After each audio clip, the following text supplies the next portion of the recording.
is Soniqs!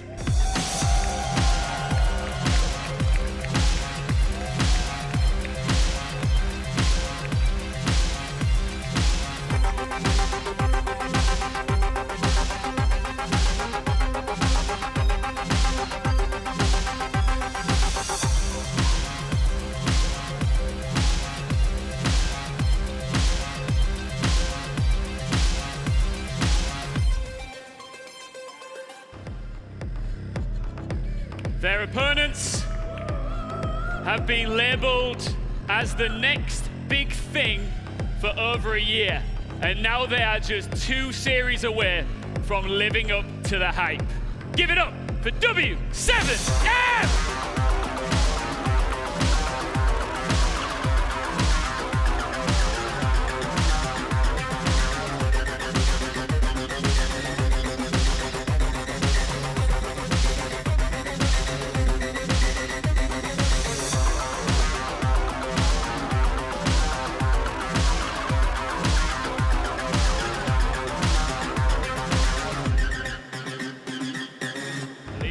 Good to see you again. You all ready? Yeah. Good stuff. Grixer, welcome to the stage.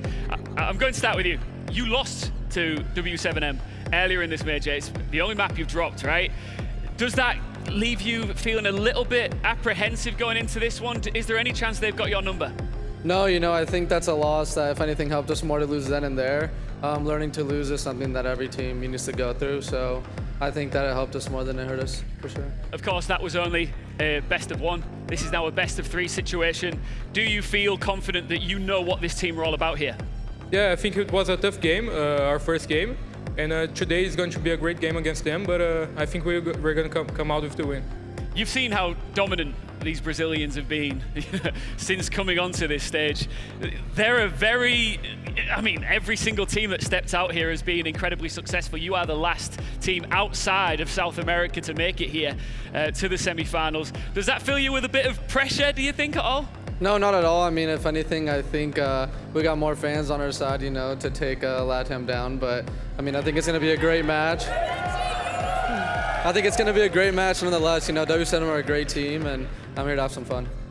There's been a lot of hype. Obviously, you haven't been part of this roster for as long as some of your teammates have, but there is a lot of hype around W7M. Is this the time where you finally live up to it? I think so. I think this is the time that we're going to lift the trophy.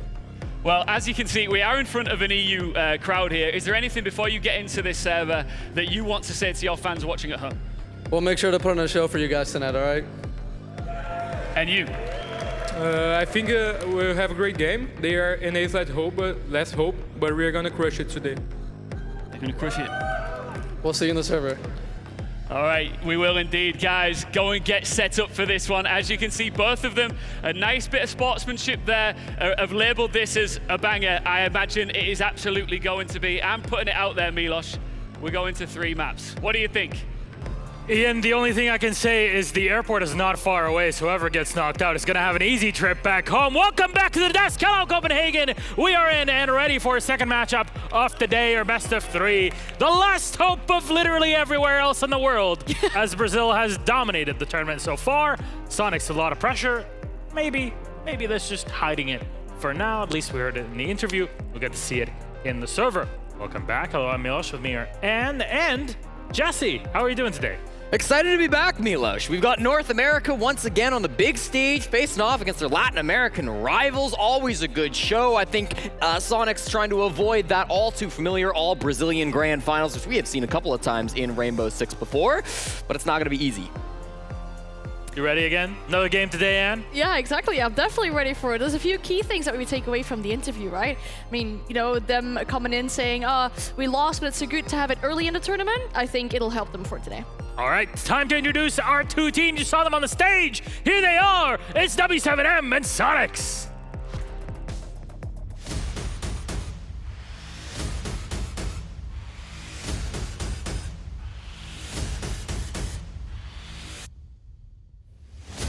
W7M, we aren't scared of anyone. Whoever comes our way, we're going to knock it out of the championship. A lot of people put us down, because of maybe our previous results and whatnot. But we're not here to play. I hope they don't underestimate us, and if they do, then they're going to pay the price. Então, jogar contra a Soniqs, a gente jogou na fase 2, acho que foi o jogo mais difícil até agora, no Major, então acredito que vai ser um jogo muito pegado pelo fato de ser MD3. Our toughest opponent would probably be W7M. I feel like once we get past those guys, it should be an easy Major to win.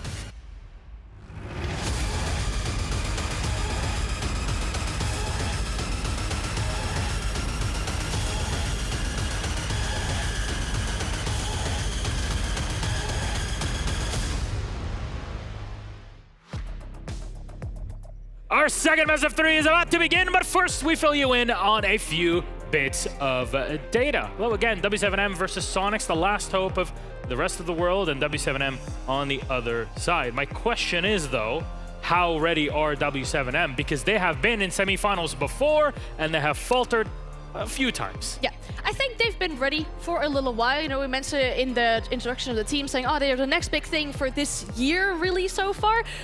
They had pretty smooth sailing as well in this tournament so far. Yes, the match that they did play against Soniqs was the one where they struggled the most, and it was the worst map result, I guess, in terms for them. They also suffered their first map loss yesterday against M&M, which it's always good to have that in the tournament. It gives you a little bit of an ego check, so to say, like, oh, we aren't unbeatable. We have to, you know, fix up a few things. But in general, this roster, if you look at them as a totality, all players can really hold their own weight. All players have a positive rating. The two players that really stand out, though, are Hertz and KZ, star of the show yesterday as well. And they really can turn this round in their favor.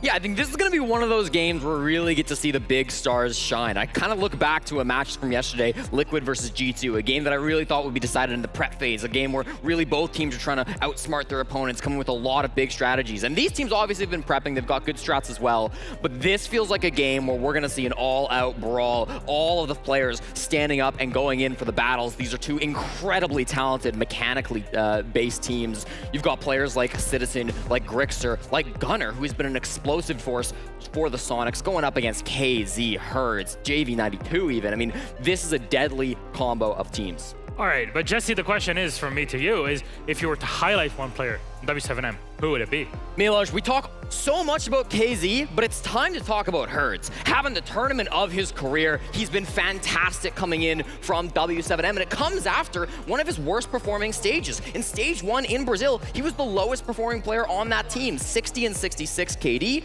57% cost, comes into this major and has been playing lights out. You see his stats now, EPS 120, 7 and 7 on entry, 1.48 kill death ratio, his best tournament thus far in his career.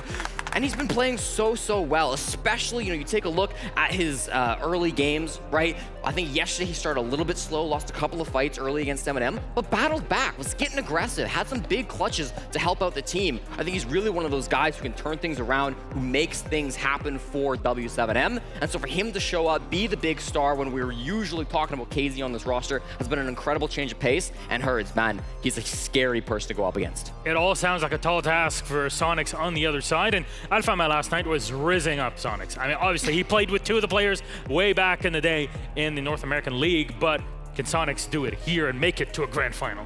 I mean, yesterday, if you look at their match specifically, a very important thing that was highlighted in the interview was that Gunnar said, you know what, it's not really working the way we're playing.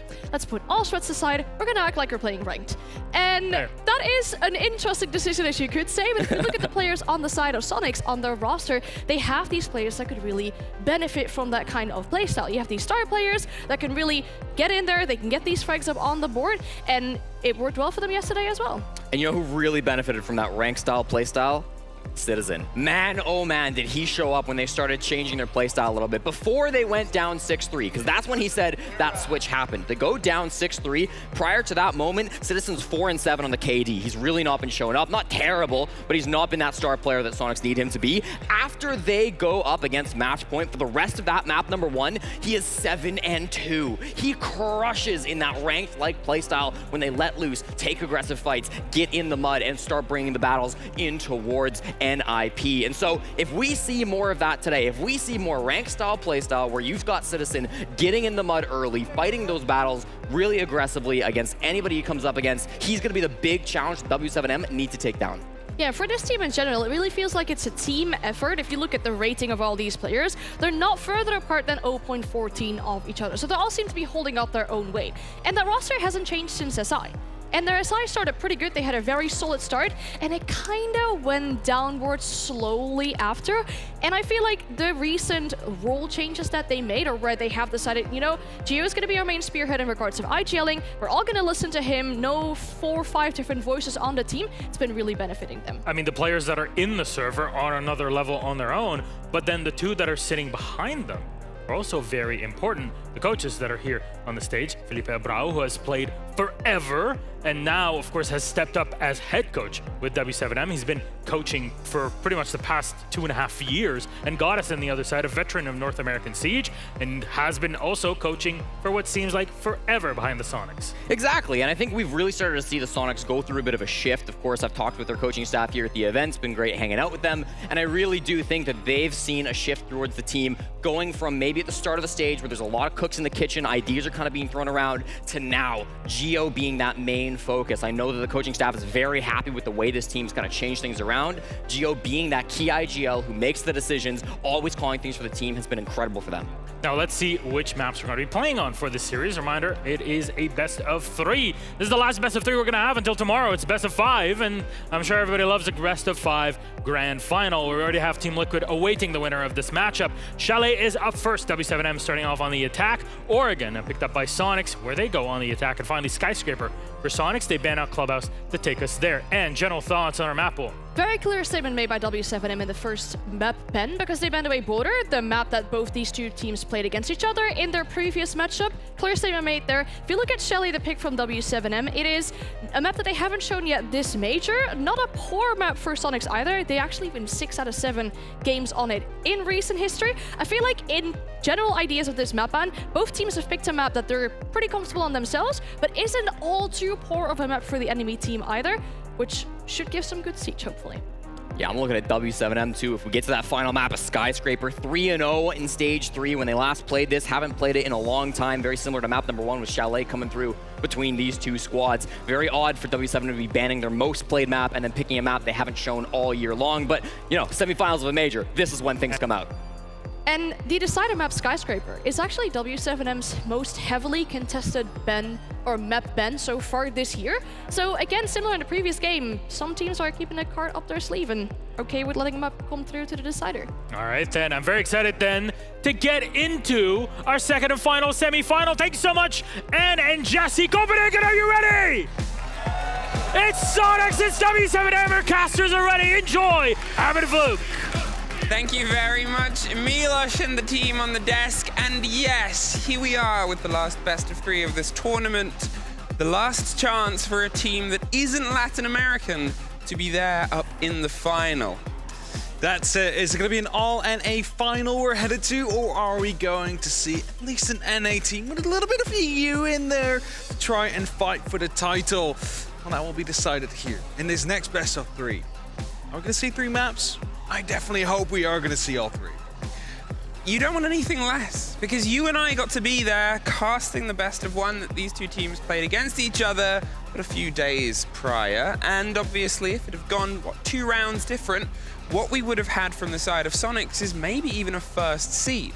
And with how things worked out yesterday, with the fact that M&M were, I'm not going to say keeping W7M stuck in a fight, extending over 3 maps, Soniqs caught up the difference of maps. There's only, as you said, 2 rounds between these two teams. Actually. 3 rounds. 3 rounds played in difference out there. And Soniqs, even though they played 3 more rounds, they've won 4 more rounds than W7M have so far. So it is all very tight between these two in terms of the tournament's performance so far.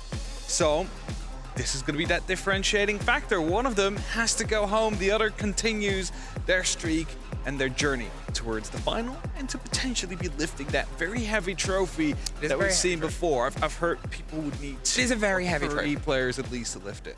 Well, throughout the previous year, we've obviously had a lot of showing from Brazil, from the Brazilian League, in terms of our finals.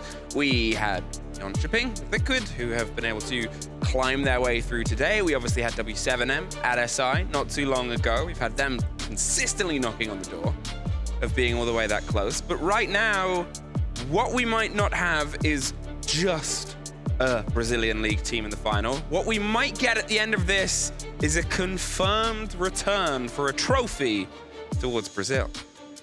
That's it. That's what Brazil is playing for here. Soniqs is looking to prevent, trying to bring in back to the top ever since the Charlotte Major.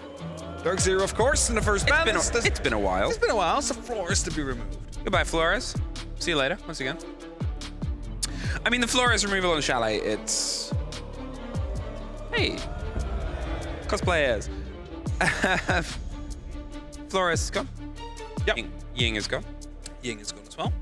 Knocked out of the board. Are we going to see Azami? Valkyrie? Valkyrie is the first one to be removed. So I assume that we might see Azami as the next one. Is that your guess? It's my guess. Soniqs ban, and to be fair, KZ, very talented. Yeah. With that operator. There you go. It's like Enough page, yeah. It is such a default ban nowadays Yeah. where, it's just usually the one that we see removed. Round one soon to get underway. These two teams, they know what's at stake out here. Of course, W7M on a very long journey to be finally winning something. Like they've been knocking on the doors. They've always been out there. Soniqs, after having a bit of a disappointing result aside that they really hoped they would have been able to make it further, now find themselves in the top 4 position, knocking at the front steps. The grand final. Starting off in the basement, Snowmobile to come through, mirror windows will be used, and it's always a bit of a worry if you're on the attack. How are you going to be dealing with that? Are you going to be bringing the Twitch? Doesn't seem to be the case right now. They could still swap. If they do not, maybe some verticality in some of these mirror windows might help. Otherwise, using some hard breach to remove the mirror windows from that wall. As we get underway, there's the lineups locked in, and the first round to be underway. Now, I know that there's some very big brains behind Soniqs. And I know that they would have spent a long time, especially after the result that was only 2 rounds different. 2 rounds that you could see the team was like, we should have beat W7M the other day. And you look at the stretch of maps that we've got ahead of us. Club was left in very, very late. Fiend was left in very, very late. And those are both maps that, well, they're pretty much flawless on W7M as an opponent there. They found themselves going to Oregon, obviously, and that's still a very, very good map. So I'm really curious about how this is going to play out, because I really do want all 3 maps entirely selfishly. The first catch is caught right on camera there. The Mozzie Pest stops Felipox getting themselves any further. They're trying to just remove their drone as the pressure comes across on the back end of the balcony, trying to slowly get the clarity over the vertical. It's often important just getting that top floor under control first, and second logic bomb already to be used by the side of the Dokkaebi. No, actually first. Forgive me, thought it was the second. They're trying to breach out and find one of these players, but I believe it's Gunnar out on a very aggressive position up on the top. He's about to go for a swing, but gets caught off by Herds. The first kill falls to the favor of Herds, and Gunnar gone. Big player, huge performance previously throughout this tournament for Soniqs, and you need that energy as best as possible. The C4 from Citizen, it will not net anything on the back of that. There's little bits of damage. There it is. Paused for a breath and then blew the rest of it out of Felipox. Bit of a delayed explosion, just waiting to make sure if there was actually going to be a catch. He's found that, droned out now. Kind of stuck in the area he's in. Door's been closed off. Gio's trying to provide at least a bit of a distraction onto the blue stairs by using these smoke canisters. Has 1 left in pocket. 60 seconds to go as Citizen strikes 1. Herds waiting patiently now, going on the hunt. Is he aware of the fact that Citizen's right behind the bar? Well, Citizen definitely saw him there as he gets shut down now by Nade. Yeah, you could see the motion was coming all around him, but with 40 seconds, Citizen has done his job of wasting a lot of time. It's going to come from push to a shove in just a moment. They're trying to get a single bit of reveal. There's the aggressive position of Gio holding onto the bottom of blue, the rotation and Nade with the kit round to get the wall open itself. They're not going to be able to stop this breach coming through unless they try and make a deep dive against the hatch that's being watched above. And they're going to do it in a position where they can double down onto Snowmobile Stairs itself. Grixer waiting for the call and the read. Can pop that open if need be and try and get that looped over the top is the idea and the plan. Going to drop it under the hatch. There's JV92 winning out on Geo. They got some smoke to push through on the back end. They take a shoulder of damage as they stacked up some support. The C4 under the hatch itself doesn't quite get the first kill. He's not sure. He takes the header for one. He's going to dip into the second. He knows they're off the kit. Rexon wins out in blue. And Soniqs win out the opening round. A very big play there, making sure the hatch was secured. It stopped that plant from happening on the side of W7M and secured the opportunity for Soniqs to find a round. It's the first on the board. The first of many. The first of many that we'll see here in these rounds. next 3 maps.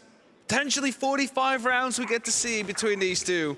So for the context of Border, if you did miss the game that went to 8-6 the other day, it was 3 apiece, either side and either half. They really did refuse to let their opponents get 1 or 2 steps further ahead. And at the time, we all called out for a best of 3. We said, wouldn't that be nice?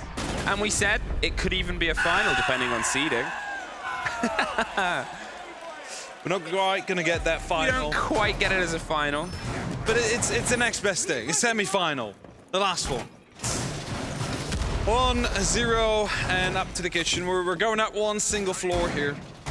And that means, again, verticality is going to be very important out here. It's going to be a task for W7M to make sure that they have the bedroom and the office under control so they can try and get a plant in right behind the dining table. Or if they want to go for a different approach, they will be attacking from, well, maybe even down below. Go up the west main stairs and start pushing yourself in from the kitchen and dining, as in tandem with Solarium and Trophy. For now, it's just all around the map, just checking for information with the IQ. You never know where Gunnar is. You can actually find him using that gadget. Actively working as a roam clear that way. One of the statistics that you sort of had the breakaway when these two teams did play against each other, for me, it sort of came to survivability. Okay, you look at the spread of kills across these two teams. The lowest KD from the last time was a -2. The best was a +3 or a +4. It was so tight all the way across the board. However, one of the things Soniqs struggled with a little bit more was their overall survivability. It brought their cost way down. It sort of added a little bit less of a contribution in the grander scheme of things. And to be honest, Rexon as being one of the lead throughs. I think he only had just shy of a sort of 20%, either over or under. So how much he can keep himself in these engagements, in these rounds. Could be a difference maker. The blinds are going to come through. He's the point of pressure. And, ooh, that's a bit tragic. That's a bit tragic. Gets himself caught off. Good use there of the grenade. It's actually KZ finding one through the wall as well for double opening on the side of W7M. Managed to find it the last round around as well. Citizen again waiting with a C4 patiently for any of them to just overstep their welcome a little bit. Gunnar out on the roam as well. Is going to try and see if he can provide some support out on that balcony, but doesn't seem to be the case right now. Hurts gets a free kill to Gunnar. Wasn't aware of his position out there. W7M and holding angles inside a building. Name a more iconic duo. It is something that they have consistently done. And they did it yesterday, which to me was one of those difference makers versus M&M. Geo goes down as well. It is all for Citizen to do here. The first fight to his right-hand side, if he's aware. He is. They were watching vertical. They'll have the call on the position of the player. They'll try and find themselves a spot to get the kit down. They've got the tuck and the rotation round. Citizen's heard about a rotate that's come onto the top, and he wins that out as well. But with a post plant and then a 3 versus 1, it's far from easy. It's definitely not easy, and he gets taken down by KZ from the bomb chassis down below. Tight angle brings it back to 1-1. Very good clear here from W7M. They knew they had to take that top floor under control. First of all, that grenade in the bathtub forces the player to just rotate out, and if you have that angle watched as tightly as he did, there's no way you're getting out of that one alive. The wall spray afterwards, though? I'm not sure if that was information. How does he know? Look, he gets the second kill, and after that, you can really start snowballing, as they were already all the way across the site. Definitely must have been some form of call, like there is someone in the bedroom. I mean, that's it. Obviously, you're spraying that angle with the hope of maybe giving yourself an angle to watch. Sometimes you just get lucky, sometimes you have the perfect call. Either way, it's a result. And it's, to be honest, if I talk about the 2 rounds that Soniqs said sort of cost them, there was a spray through the soft. They said cost them on one of those rounds. It's one of the things that happens in this game. That's Siege, that's the dynamic. And you have to sort of come to terms with it, or it'll haunt you forever. We'll come to terms with the bar. Yep. See if Soniqs can get themselves a second defensive round here. They're keeping themselves rotating, keeping themselves hot. Obviously, this is W7M's map pick, and it is a good one for attackers. So Soniqs opting for the lead on their defense here. Yeah, the map has been proven to be quite accessible for attackers lately. It's quite funny because, you know, back when the map was firstly like reintroduced back into the game, it was actually the TEM teams that really shined upon playing this map. They really gave EU their number on it. And afterwards, it's been all the other regions starting to progress through it a little bit, and Soniqs, a very capable team on this map overall. And as the top 4 is quickly being ripped apart here by the side of W7M, just trying to find that one person that could be out there. Now, soon they'll realize there's no one on the actual northern side of the map up onto that top floor. It's actually the library they need to worry about, and that's exactly what Hurts is going to be doing now, paying his attention towards that side of the map. I mean, this is it. They're ready for somebody to just drift a little bit too far over. KZ's putting some pressure here over onto the top of the stairs as well. Hurts wants to swing. And as that sort of pivot control position goes round, it's the drop and the fight back from Citizen. They hop in over the top. KZ, a little bit quiet over the angle. Philippox almost gets dropped in the engagement, but there's Nade instantly moving into the space. It's this consistency from W7M of, well, let's send somebody else. We have this support. We have the pressure that we can keep applying and keep applying and keep applying. And Soniqs at this point, they're trying to not get caught out by that game. Setting up some extra drones as Geo gets well. and a kill. Citizen to follow up. It's only up to JV92 right now. This round quickly went very south for the side of W7M here. Almost the double, and Philippox, he was quite far away from that C4, which we know from the fact he was quite close to death before it exploded. But here, Citizen wanted to see if he could get a bit lucky. They don't want to hand them the advantage. They learned a lesson of how that can be fought back. That was taught to them yesterday by M&M, losing a couple of 4 versus 2s against W7M, but they're very spread out. They've had to go for a deep rotate. They're going to go for the pinch on the snowmobile stairs by the looks of it, with Philippox hoping it forces somebody to the double door or forces them around. No one is paying that attention, though, with the security position back here onto the side of stock, the swing round onto the full white. There's the pings on the player! But the engagement was went out on the corridor in the same breath. 2-1 Soniqs. And it's the first rotation complete. They might not have won every single round of it, but they're allowed to go back towards the snowmobile if they want to. In the opening 3 rounds, yeah, we've had 3 of the 4 ways a round can end. We've had a time, we've had a plant, and we've had a kill. We just needed a fuse, successfully defused, and then we've had all 4. Will we get that this time around then? I mean, we're back in the kitchen where the plans happen. We're back in the kitchen. We're back in the kitchen where a plan happened. We might have every single version of the end of a round. Now, keeping an eye on the opening kills so far, all 3 have gone to W7M. Yes, they have not all been translated into round wins. But if we look back at the best of 1 these 2 played before, it was really back and forth. We had 7 opening kills for Soniqs. We had 8 to the side of W7M at that time. That does show that W7M is just a little bit sharper in the opening engagements here. However, Soniqs able to instantly trade back out is what's keeping them in these rounds right now, and something they need to keep up. It's okay to lose the very first if you get a kill instantly on the back of it. What will be the difference this time around from Soniqs? Might be Citizen trying to get himself right into the mix a lot earlier on, but nobody has drifted themselves that way around. Play it safe and keep yourself safer. Instead, obviously, we'll have the rotate round from W7M. Hey, if it's not broke, let's not change it for now. The pressure on towards the top, on towards bathroom, where nobody is currently sitting inside the bath itself. There's a lesson learned from Soniqs. Let's not hand them those engagements. Instead, let's give ourselves a bit more structure. Bring the castle, bring that sort of safety net, and we'll play against them in more of a later game gunfight. Library being taken under control here by W7M. Again, what they did well last round here is clear out these roamers from that top floor quickly enough. However, not giving away the positions that they, were using last time around. The BAFTA, for example, the instant spray through the window right after, those have not happened yet and will not happen in this round either. Soniqs is playing it a bit more carefully, a bit more in a position where they have a route out if they need to take it. And as the wall now will be opened up on the top of the mezzanine, it's going to be a long angle in the office that can now be used by W7M, and that allows Philippox as well to start putting up a bit of extra pressure onto that office. Quick pops round, pulled back. They don't want to sort of hand over that early engagement because, as I said, Soniqs, they've got themselves much more close to their chest. They're waiting to have an opportunity where they can maybe get a second strike on the same first take that's been, as you said, consistently W7M's. That problem of that opening kill is one that can maybe be fixed by being not complacent with the space, but a little bit keener to hold on to smaller sets of it.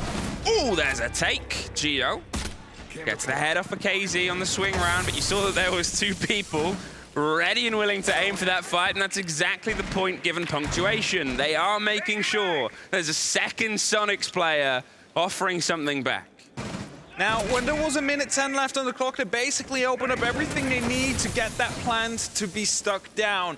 The one thing that W7M is currently struggling with is getting the opening kills, or the opening kills inside the site that will be giving them space to utilize. Hurt spots out a single player that's over the top, so not directly on the site. As he goes for a bit of a chase, he also knows he is crucial up on this top floor. He is there to make sure that these vertical angles will not be used, and the Citizen will find a kill to nade, and JV92 is going down by his hand as well. It is Soniqs that is really stepping up in this round.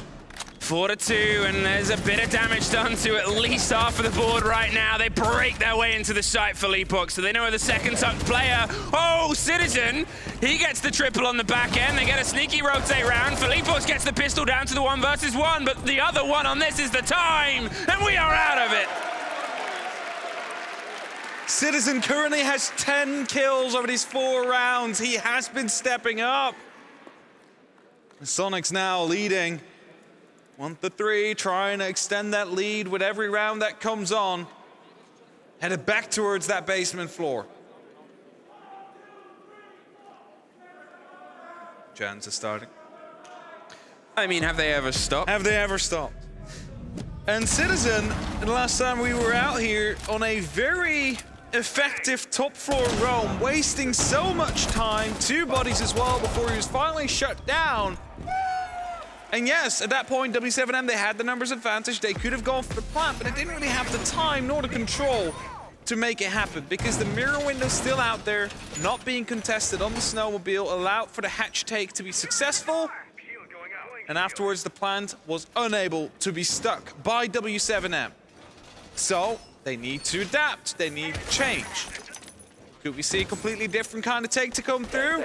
I know Tim is very fan of a particular take. For the wine cellar, you just take the hatch, all you need, open up the wall, and you have that plant down on the ground.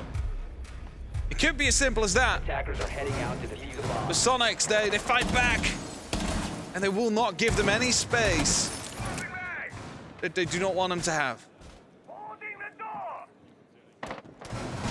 Will this first engagement be one that we've had that precision point of W7M thrust deep into the otherwise lovely scenery of Chalet? Can Soniqs keep breaking the mold? Citizen, you can see he chuckles at maybe a missed call of the positioning as the break comes a lot sooner onto the site. Last time we were here, obviously, it was last 20 seconds, last 30 seconds that they sort of had to try and bring some of that structure down before they went for the take. Here, they're making sure that they have options. They can give themselves later rotates and, more importantly, give Soniqs more things to fear around the play space of the side itself. Maybe Geo won't be so aggressive on the rotate up with the smoke. Maybe the players trying to rotate down won't be as free. There's a first catch. There's a second player on those windows, but Citizen's reign is continuing to be one full of terror. I was afraid, W7M in that first round had paid a bit too much attention towards the top floor. They lost too many members, they lost too much time, and now the same thing is happening. Citizen's been spotted up on the top. Gunner gets taken down. by Philippox through the wall because the phone call came through, there was the information, but still Citizen is at large. They do not know where he is. They need to try and hunt him down, and yes, some red pings are coming through, so they might be aware of the fact he's rotating back out, but well, 90 seconds have passed, and you're still working on getting that full top floor under control. The roll of the drones out, and yeah, a bit of a revenge and a response here against Gunnar, who hasn't really had a huge impact in this game as of this moment. He's someone, as I said, you sort of turn towards. The player has huge energy, and on a map like Chalet that's sort of built on the franticness of great attack, well, I guess if you're a Soniqs fan, you hope that he comes alive a little bit more in the latter half. KZ, an even hand so far, but Herds always still has that possibility of popping off. Philippox has been able to get himself tucked in on some great takes, as now that goes down towards JV92. The slow creep round is forced slightly further back. The break onto the side of the site itself. They've got themselves trenched. Is that going to get any pressure back onto it? As you can see on the far side, the pressure's coming on Snowmo entrance too from Herds. Important here is, though, that the hatch needs to be under control from the side of W7M, and it currently is, but a rotation could come around. If they're not careful enough, Nade finds one. A lot of damage done by the smoke canister, forces him to fall back. He cannot instantly go on the back of that kill.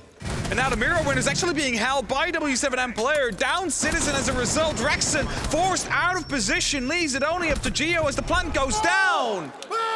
It's W7M that is able to get that round under their belt, bringing it to 2-3.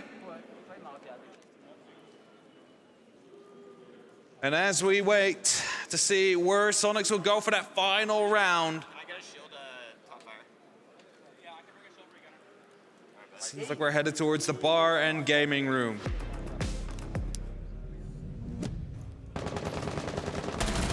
Citizen there with that first kill. So free, it seemed like. No drone ahead of it. Really cost the W7M there. Now, of course, in the end, they still managed to win that round and have the control. But that's those kind of mistakes you cannot afford to make at this situation, at this stage in the tournament as well.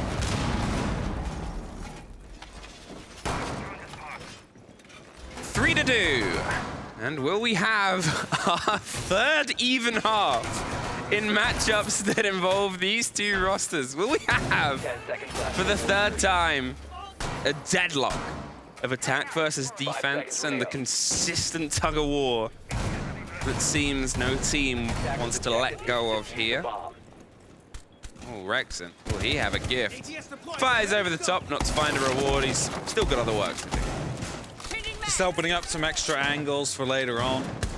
Making sure that that window is not going to be as safe as they might otherwise think it will be. And for any jump-ins to be counted off as well. Now, a drone is being spotted out. They seem to be aware of the fact that they might want to pay a little visit down towards the basement. You know what often comes after that? It's the wall opened up in stock to make sure that the mirror is feeling unsafe. There comes the fire. Rexon needs to move. He's not being punished for it. Took little amounts of damage. That's one of those rare moments from W7M not to be able to get the kill on the back of that sort of push and pressure. They're otherwise so consistent at exactly that game. And Rexon escaping with his life maybe ties into that idea of survivability I talked about. W7M, the drone's just stolen your biggest cam and is about to maybe take another one right next to a player. We saw the knee. And there it is, Citizen drops it, drops both. Should hopefully say, I've got one, but pay attention to that. It's like, give it a quick look if you're coming by. Any cameras out here is Herds. Waiting patiently inside of blue hallway. Hoping for a move, hoping for a sound. Of course, aware of the fact the Citizen is out there. Is it just to count the drone? Citizen is holding a tight angle. He doesn't need to go for a swing out here. Why would he? At this point in time, 90 seconds. Some tension over the top. Philippox is trying to rotate around himself as well, and W7M trying to formulate themselves in any given way, but not really having any control of the site itself yet. It's just Hertz down below. He's going to be opening up the stock wall whenever he gets the opportunity to, and that's going to be the call out to the side of Citizen to start moving from blue. Whoa, that's rotten timing for Geo, and there's a second almost pick up on the bottom, but KZ goes down. The pressure onto the site and the fight on the blue stairs is Citizen's to lose. Nade's inside. He's not entirely safe. Obviously, with KZ dropping, they haven't got the full control of the site, and they have to wait for those other players to rotate their way around. They have the time. 40 seconds or so, and with Grixer going down, Rexon is in a huge position, but he gets knocked right out of it by Felipox. Gunner, all that's left, and as I said, he hasn't quite been able to have the big impact he's wanted to throughout this game. The fight is a very long engagement, and with the first take, here's 4 more to try and find through. KZ's been picked back up, but 3 apiece. Forever. Till the end of time. Yeah, we're going to be heading to 3 overtimes today, for those of you that are unaware. It's going to happen for sure. I just wanted to highlight the way they cleared the pantry there, the mirror window that was out there. Not sure if many would have noticed, but they put up the Selma onto the wall, and instantly after, the grenade actually rolled through the drone hole because they knew that the mirror had to rotate out at that point. That's how they managed to find Geometric. That's how suddenly the pantry, or stock as you may call it, has been cleared out. And that's often the biggest power position you need to deal with on that site. Because as long as that mirror window's up, in Gunner we trust. Wow. Was that in the audience? Or That was in the audience. 3-3. Even half. Now W7M going on towards the defense. Seeing some Goyo pockets to be put down. Of course, just there to provide an opportunity to stop that main stairs plant from happening, to stop the main stairs push from happening. Especially if you waste a lot of time. Locking out one of those easy access points is always a nice given to use. Is that JV92 hiding, wanting to make sure they do not know he's bandit tricking? Sensor on. Might actually be. Attackers recovered the bomb diffuser. Okay, he's on the hunt for some drones. Not finding anything, and there it goes. The bandit trick is going to be on in time as well by JV92. Stops it. An impact trick at the same time used by Hertz, by the way, through the drone hole. Yeah, they really sort of full send. It's like that wall will not open up. Full send safety, and you have to keep your wall standing. It's an early play of that. And with the Solace on the back end, it means that, well, Soniqs still have a fair bit of work to do. They're getting some ideas and sort of formulating the plan and the take. It's that Soniqs style, pieced together, just what the hold is, and unfortunately, have gone pieced apart. The second time, the play against that, there's another roll, the drop, the grenade! JV92 not able to trick his way out of that. And with Rexon trying to creep around the corner, they've at least got revenge for the kill elsewhere, but it's all for the single wall. Is Circle putting down the bandit wire at that point? Drone's now spawning out nade. Sensor on. KZ still up top. He's preparing himself for a jump out, Emmy. He's about to go for it. All he needs to do is go, and here he goes. P90 gets one, goes for 2. He's not able to connect quite yet, but he's staying outside. He's wasting their time until just now. I mean, KZ, he was always that worry of activating. I said he was even, and that was when he was on 4-4, and now since then, he's just put people down. Geo, in the meantime, bikes his way into the site, but Grix is the one with the kit on the far side. They're going for the default plant just on the tuck of the pillar, but with that being broken open, they have to try and break themselves in, and with the loss of Geo, suddenly, all they've got is a partial opener, and all they've got is Citizen left. Once again, the electrification of the wall kicks in. No other way through, obviously, without what he's got. He was sort of hoping for somebody to go for the swing. He takes them down. They're not fully out yet. Now they are. But with 40 seconds, 2 versus 1, they just have to play this calm. They know where the kid is. They're still watching it from the stairs. There's the player that's rotated above him as well towards the hatch. Nope, they pull off, head to blue instead. They're sort of juggling just where they want to go here. KZ steadily making his way closer at this point. You can see Citizen now has the kit. He's wondering where he can go for the plant itself. He's waiting for the call. He just heard a bit of motion there. He's tucked onto the fight towards blue, and there it is!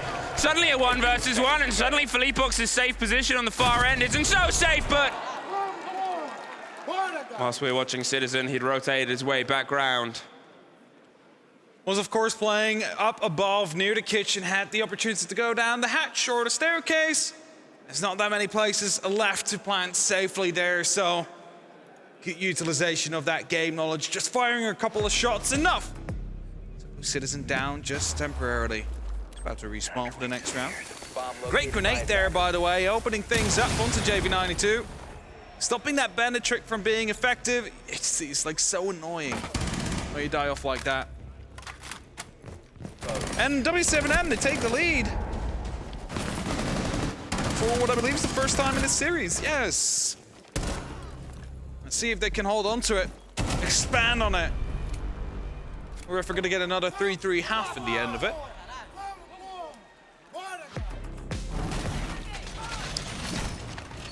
Okay, that's what 3 rounds now in a row here for W7M. That's them slightly building into this. 4, and suddenly you're thinking, at what point for Soniqs do they slow the roll? It's W7M's map, and it's the first defense that they won there. It was almost taken back, but by a huge clutch, by a huge play from Citizen. He was really looking at eking and egging into those engagements. At this point, you're sort of still calling out for some of that gun game. As I said, the big tell of the previous showing on the single map of border between these two teams was how little there was between these two teams on that kill game. Here, we do not have the same story. There's a couple of players really putting in a bit of distance on one team, whereas on W7M, it's still that even hand, and that's something that is just keeping them that step ahead of Soniqs right now. That's it, right? Like, you cannot purely rely on a single player of carrying you through to victory in the end. And I'm not saying it's all Citizen right now, but I mean, he's definitely putting up the numbers with 13 kills so far. Yeah, he's doing a pretty good job. He's doing a pretty good job. He's doing what he needs to do. C4 has been prepped, but JV92 actually puts it back in pocket, is aware of the fact that he's being pressured from both windows now. And this is that awkward position where, well, they will be coming for you, and as the mirror window gets opened up, he might be forced to actually go on a bit of a move soon as well. Here comes the EP, this will be allowing the grenade to come through. It hurts to go down first, though, by the hands of Rexon. Yeah, Rexon gets it. Citizen with the grenade, gets the pocket player in the corner. Good use of the EMP. Nade wants a bit of revenge, hoping the hop-in just comes straight through the window, but if there's anything you can talk about Soniqs being there, usually not that blinkered onto an idea. Epox with a run out does find Rexon on the rappel, but Grix is there. Quick response, cutting the map in half. And now it is just Nade left. Geo, he's able to get one on the back, and I said we sort of have been calling out for a multiplayer strike here from Soniqs. And across the board, they've almost all been able to get one each. Soniqs bring us back level. I love to play with the EMP there, and usually I'm kind of against using... Oh, Citizen Dog out there, by the way, in the crowd. There's on what? The signs. There's signs with Citizen's Dog on it. Nice. Either way, back to the point I was trying to make. I like to play with the EMP there, and usually I'm kind of against throwing it in front of a serial laser gate because it disables it for less than we would throw through it. Yeah. But because they wanted to use a grenade play rather than just open up that serial laser gate, what you do is you toss it in front of it because there was a mine on the board, so any magnets out there suddenly do not work anymore either. The grenade then can reach its target and get that kill. And as we are headed for a very quick rehost. Very quick rehost. Woo! Go for the cheers, come on. Do we cheer a rehost? Well, they have been during Parker and Pengu's game, so I think we should keep it up. Yeah. There's a lot of signs being held up. Yeah, it's all the dogs, I believe. There you go. Oh, they all... Now that's a fan base. Oh, it's the UK lot. Yeah, it's the UK lot. I don't think I've left since last night. I think they've just stayed in the middle of the arena. They're barking now. There's the barking. Yeah. Uh-huh. Parker tried to stop them barking. No, don't stop barking. Just keep going if you want. We are not here to censor your barking.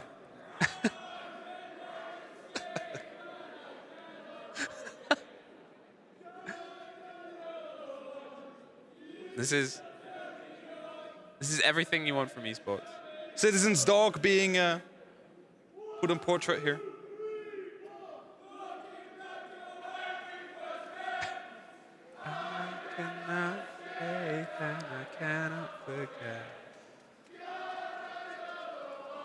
Slam and sing.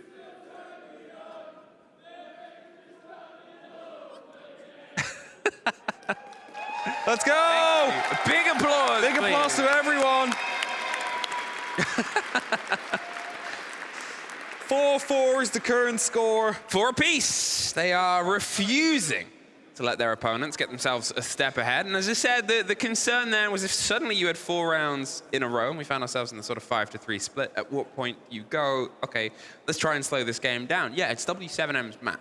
You always expect a team to do better on the map that they want to bring you to, but some of Soniqs' long-sighted brilliance comes from their behind the sort of team. The analytics, the coaching and the preparation on how they go into a map ban phase, how they go into how we can dismantle our opponents.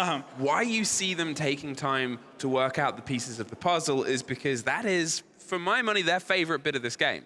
And they do it excellently, and sure, they can swing a gun pretty well on the day. Scored some gunners on the team, you'd say? Yeah, there's a couple of gunners on that team. One is named Gunner, even. I mean, it's perfect. Fits the story. Yeah, well, what's the saying when you, is it predetermined nominative? You what? When you have a name and you fulfill that. Oh, you live up to your name? No, there's a phrase. There's a very smart person word for this. I am predetermined nominative. I'm not British, nor a native speaker. Okay. You should know. Yeah, I'm not smart. I'm very sorry. I'm not here for mine. I didn't know either. You know what? I'm here because I can talk really quickly. It's also a skill. Yeah, that's true. 10 seconds left. Okay. 4 apiece, and, well, we're starting to see a little bit more of the sort of... There are no bans. That's true. Yeah, it's very true. But the bans still count. They might have forgotten. Ying, Flores, Valkyrie, Izami, all off the board. Did not play those. It's good that they didn't realize until we were in the game, and then they sort of didn't pick them anyway. Yeah, I mean, that helps. Otherwise, we have another troublesome couple. Otherwise, we have problems. Yeah. Imagine if all 4 of them were picked. Like, hey, just for fun. What year is this? Ooh, modern year. KZ. Utilizing one of the most recent gadget additions to the game, removing drones and intel. It's often sort of highlighted and cited about how powerful they can be on this map. There's loads of places to dig a drone in, loads of pockets of space where you can sort of get a lot of eyes, and buried amongst the foliage, buried amongst the sort of wooden beams that run on the roofs and the rafters. It gives you a good lead-in. Gunner just drifts by the sides of the Solus. Isn't quite in the engagement yet, but you know KZ is never one to let an engagement go away from him. Bit of a awkward moment here. We both know there's one on the opposite side, and Solo's quickly checking if there's a drone or anything chasing him from the opposite side. Spots one, scans that for the rest of his team to deal with. He does not care at all. He's just going to be worrying about this one window with Gunner. They both keep exchanging shots, but the time is being wasted, and that's in favor of W7M at the end of the day. It's the thing. Whilst Gunner has this player deadlocked, the rest of the team has to be making progress. And yeah, they got themselves stacked up on towards the box wall. It's the important 2-step process if you're going towards this kitchen site on a major take here is get control above and then get that wall broken onto fireplace, then see if you can swing your way around onto the plant. Gunner goes down. The fight is finally won out by KZ this time around. They couldn't quite get that handle, and that's that worrying moment now because this player can focus his attention back towards what the rest of Soniqs were trying to achieve. Long-range impacts, not in time. Opening has been made. That means Soniqs now have a direct line of sight into the actual bomb site itself. They could try and angle a plant to potentially come through if the utilities for it. Now there is going to be 4 smoke canisters as Rexon is trying to take control over the top, but has to fall back. He's not going to be able to commit fully to it. Rexon with a fight against Philippux and Geo, putting the pressure inside the site. There's suddenly a grenade, but Grix is in a frost mat, a 2 versus 1. They might not know. Now they do. What a shame, what a moment there for Soniqs. And a rehost is being called to sort the bans out. Once again, we find ourselves heading into the rehost musical section.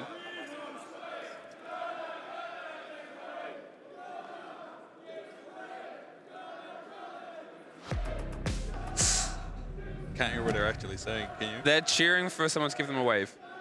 Oh. I can't hear the first bit. They got the wave. Yeah. They got the wave. I don't know if you get the audio from that. There it was. The watch onto the player planting. They held that. Shoot him now, or do you shoot him after the fact? Well, I think they sort of they held onto it because I don't know if they had the confirmation on the frost map player. That's sort of the one that you look out for there, because you're wasting time. If you know there's just one player left there, you're going to take the kill, whatever happens. There's no other reason not to. If you're in the sort of 2 versus 2 and you kill that one player, then the less time that that second player has to get the kit back and get things reconvened is better for you. So that's why they were hesitating as they held and floated above. I mean, it's sometimes what you do with an echo drone as well, right? Like you just start counting like 1, 2, 3, 4, 5, send the stun, and then you can wait again. And that's how you waste the most amount of time keeping that player occupied. It is a charm for Citizens, though.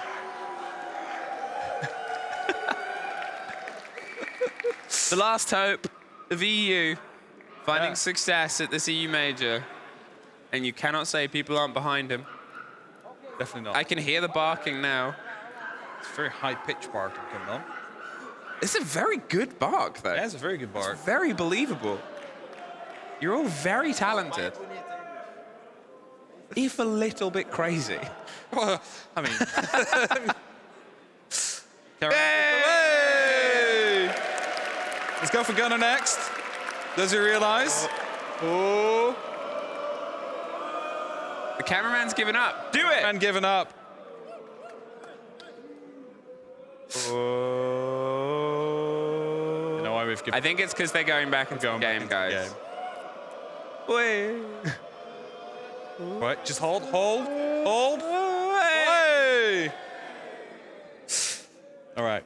5-4. Fans been Being sorted. patient. We're back in here. You know, it's still all to play for. It was 3 apiece and even half before. We've talked about Chalet in depth over all the regions, about how it can play well to attackers. But one of my favorite things about this map is statistically it is the most balanced map for all 4 sites to find itself. You go back to looking at SI as the most recent sort of international play, and it was success and failure in pretty much equal measure on all 4 of the sites. Yeah, it's you know, a lot of this, the maps have 4 sites, but not all 4 are very viable. You start thinking of Villa, where Library doesn't get played as often. Start thinking of Border, where you see Customs not played as often. Skyscraper, the same for the bedroom. But here we see all 4 sites basically always play. I mean, only in this game we've already just seen the forward front come up with the bedroom. 5 seconds remain, sir. That's it. W7M, that defense. Attackers are moving out. I wish you could see what's going on. There's a lot of cheering and a lot of weighing, and I'm assuming It's a wave. players are away, but are popping off inside. Philippox is the one that's going to step into the mantle of Solus, KZ. That's the heavy-hitting DMR. Sort of trade places there. One of the things about W7M that I also very much enjoy about Soniqs is they'll sort of play towards the position. They'll play towards the take. They won't sort of say, well, I'm this operator. I am your hold of the castle. No one's going to want to be the castle player every single hold. I am your warden every single hold. They'll sort of learn enough that they'll jimmy around and shake things up and play a little bit of hot seat operator for what is best for the team, what is best for the hold and the take. They all have that ability. Citizen on the Iana drifts their way past a fight that's just behind him. KZ. Oh, is he where? Oh, Citizen look left. Oh, yes! Left. Look left just in time, finds the entry. And Soniqs not speeding it up. It was very much offside. They're working on getting that library control first. But taking out a player below like that, that's very helpful. I mean, it's more than helpful there. You could see KZ had the idea he wanted to go into the fight. As I said, he does not shy away from it, and he's consistently very good at it throughout this game there. He was unfortunately a little bit late to the party. Obviously, if he'd have been there 5 seconds earlier, he would have been able to be there before Citizen got the rotate round. It was just that little bit of siege luck that went away from him. This time round, the next fight could be very important into how the rest of this round plays out. You're still looking at, obviously, the top floor hold here, and you've got a player right the way down, I think, maybe all the way in the basement from the side.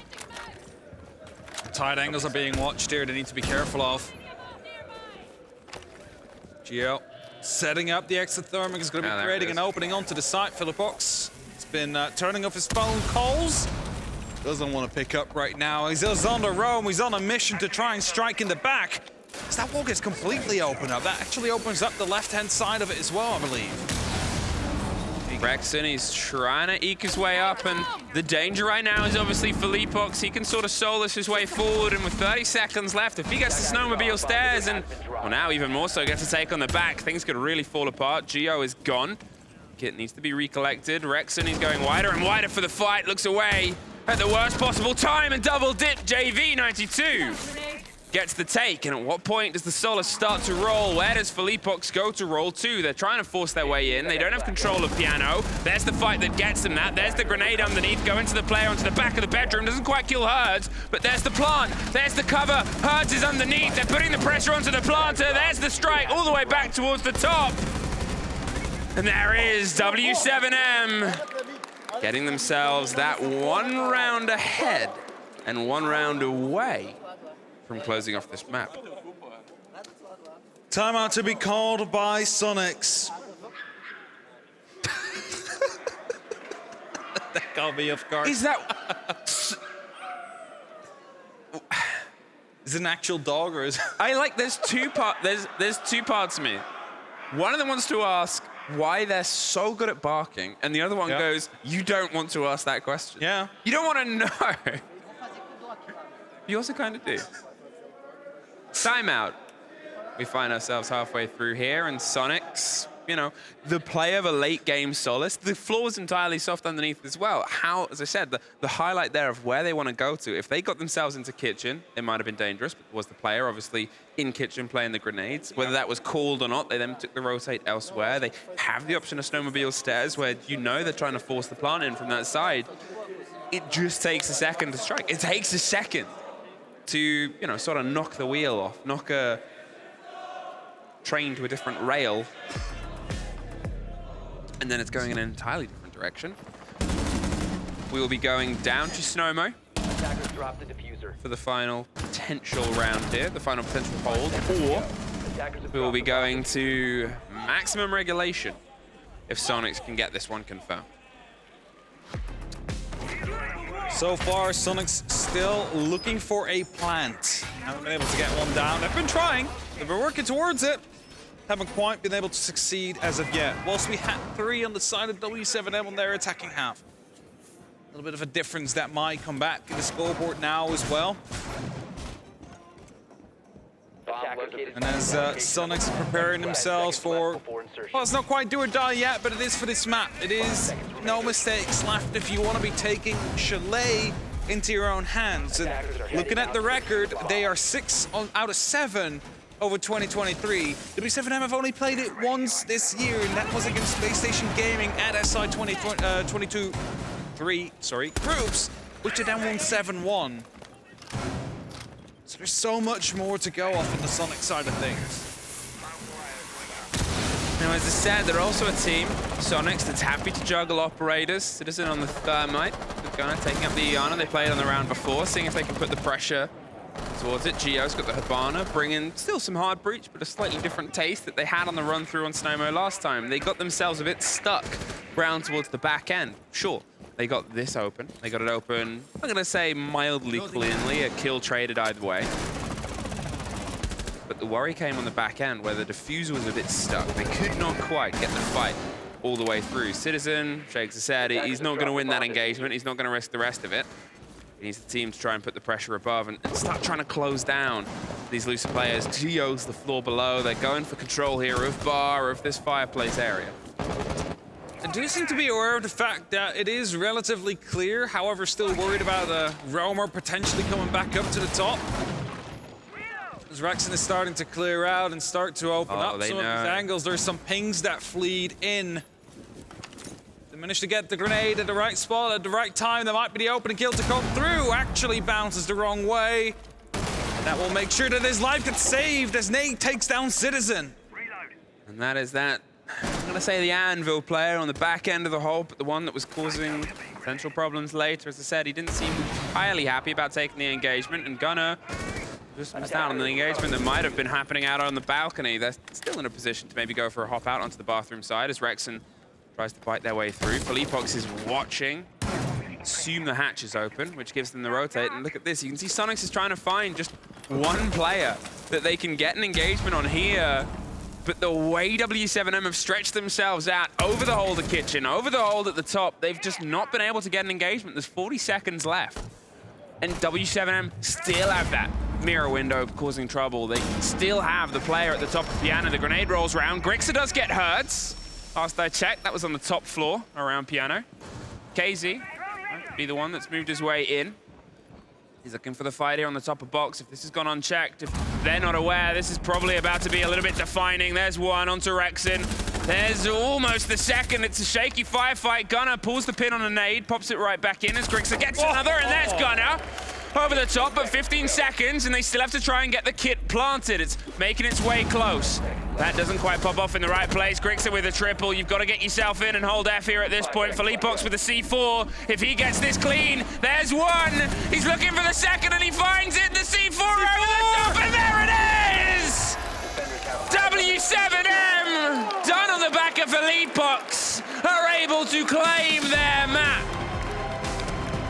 They knew they needed to cover, but Philippox, he did not care about it. He wins it. And now we're going to be tossing into a very quick break before we start with map number 2 in this best of 3.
I got problems on problems on problems on problems on problems on problems. I solve them. I run through the money. The pressure be calling. Left on my blessings. I feel like I'm falling. The birdie is back. Tell me I'm garbage. I'm going through something. That's why I ain't calling. Phone and progression is all that I wanted. The phone and affection. I summon and dub it. Cause I got problems on problems on problems on problems on problems on problems. I solve them. I run through the money. The pressure be calling. Left on my blessings. I feel like I'm falling. The birdie is back. Tell me I'm garbage. I'm going through something. That's why I ain't calling. Phone and progression is all that I wanted. The phone and affection. I summon and dub it. Why you be all on my line about nothing? Why won't you go get you $1 or something? Don't hang with it who line for nothing. I see that we different, you riding, I double. I don't do discussions on bragging about hundreds. Don't go to your places, I know that they sunken. Don't call me your brother, I barely could trust it. I talked to a shorty, she bagging the bucket. And I'ma need all of my dollars on corporate, so hand me the money, I divvy the pie. I'ma give all of my people a portion to build them a fortune. I'm flipping the ride. I can't be mixy when iffy the vibe. And 40 on 50 is really the time. Why is you all on my phone like you want me? Like you wasn't pushing the kid to the side. I run through the money, the pressure be calling. Left on my blessings, I feel like I'm falling. The birdie is back.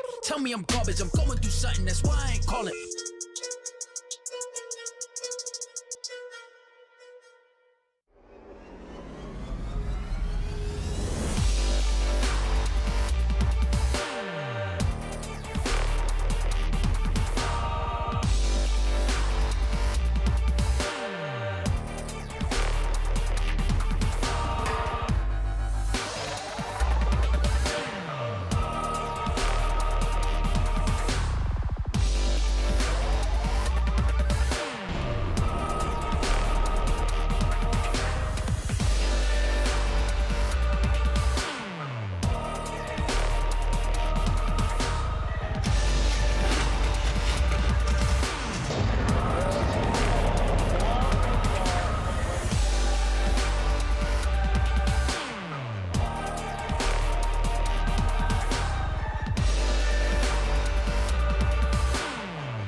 What? Dude, Benjamin Master at the Major? Do you really think he's gonna play with this? He needs something way more powerful, man. It's obvious when you see his moves. Do you want to see his moves again, or...? Bro, I was watching the SI before you even knew about R6. Pengu can win with this setup. Real legend, he wins with this. Sorry guys. I know a thing or two about Rainbow Six, so follow me. Now this is the best gaming setup. It's the HDR 400 monitor, the XB 25.3 QGP 24.5 inches. EO Finals 2020. I'm doing a triple kill. The monitor had to be top-notch to keep up with my moves. Frostblade fans, they can cool the best graphics card, the best processor, and even the biggest hard drive with the most memory. They keep things cool and calm like my head was at SI 2018 to win the championship. Pengu goes for one on the young. Can he go the second? Penta are your world champions. It takes the best to be the best. Are they gone? Yep. But with 2 Orion towers fully upgraded and 2 screens. Good job, man. Thank you. Takes the best to be the best.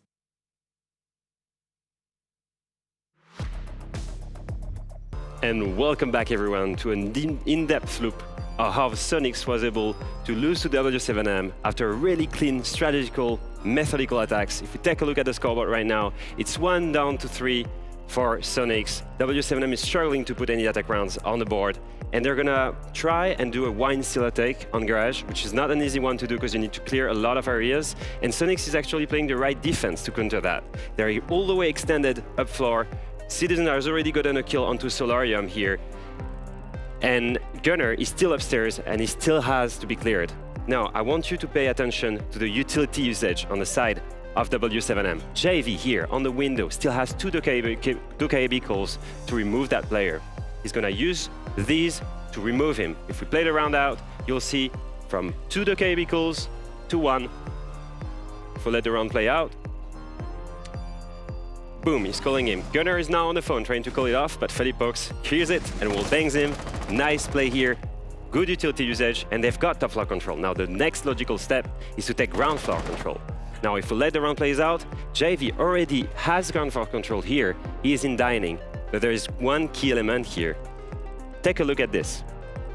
JV not only has the dining control, but he's also able to abuse all the UT setup by the roamers, the mirror window, the reinforcement to short. All of this gives him extra information on the lobby side, on the short side, so he's super well set up to control the flanks. So they've got top floor control, they've got ground floor control, all they need now is a good execute. Let the round play out and we'll see how they set up to execute on Wine Cellar.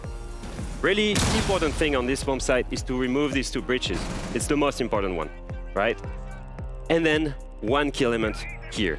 Grixer is playing the strong position, the key position on this bomb site. The single pillar with a shield that's already has been drawn by Felipox. How will they remove it? Once again, great utility usage. I want you to take a look again at JV's utility. He has 1 flash remaining. And like I said, he's on dining hatch. He will use that flash, if we let the round play here, he will use that flash onto Grixer to flash him, and Nade will pick him at the same time. Let the round play, and you'll see it. The flash comes in from the hatch. Boom, he gets flashed now, and Nade gets the kill. That's the strong player removed. Rexen acknowledged that and will try to retake that position because he needs to do that to win the round. He's there again, and again, take a look at the utility usage. Nade has sent another flash, again, to remove the strong player in the strong position. Felipox is ready to punish him, and will do so right now. He let the round play out, strong position, has been killed, they can now collapse. JV has gotten the kill on Citizen trying to flank. Geo is in a 1v4 and gets killed by everyone collapsing. Great utility usage, they got top floor control, ground floor control, and a perfect execute through flashes and Dokkaebi calls. Great moves from W7M. I will leave you with a desk for more in-depth analysis of the whole matchup. Thank you very much, Alfama. Yes, we are back, and a great breakdown of W7M's round number 5. Alfama sharing some of his professional, ex-professional player That is knowledge on the knowledge station, or you know what, for those out there that have ideas, call it telestration. It's a big, busy name, right? If you want to call it something different, let us know. The knowledge station, we'll keep it for now, but we're open to suggestions here on the desk. But welcome back. I'm Milosh, with me are Ann and Jesse. And to follow up on that round 5 telestation or knowledge station segment that we just saw, W7M, they look incredible. They did, yeah. I mean, even Alfama mentioned it, right? At one point, that game was 3-1 for Soniqs up, and I was like, wait.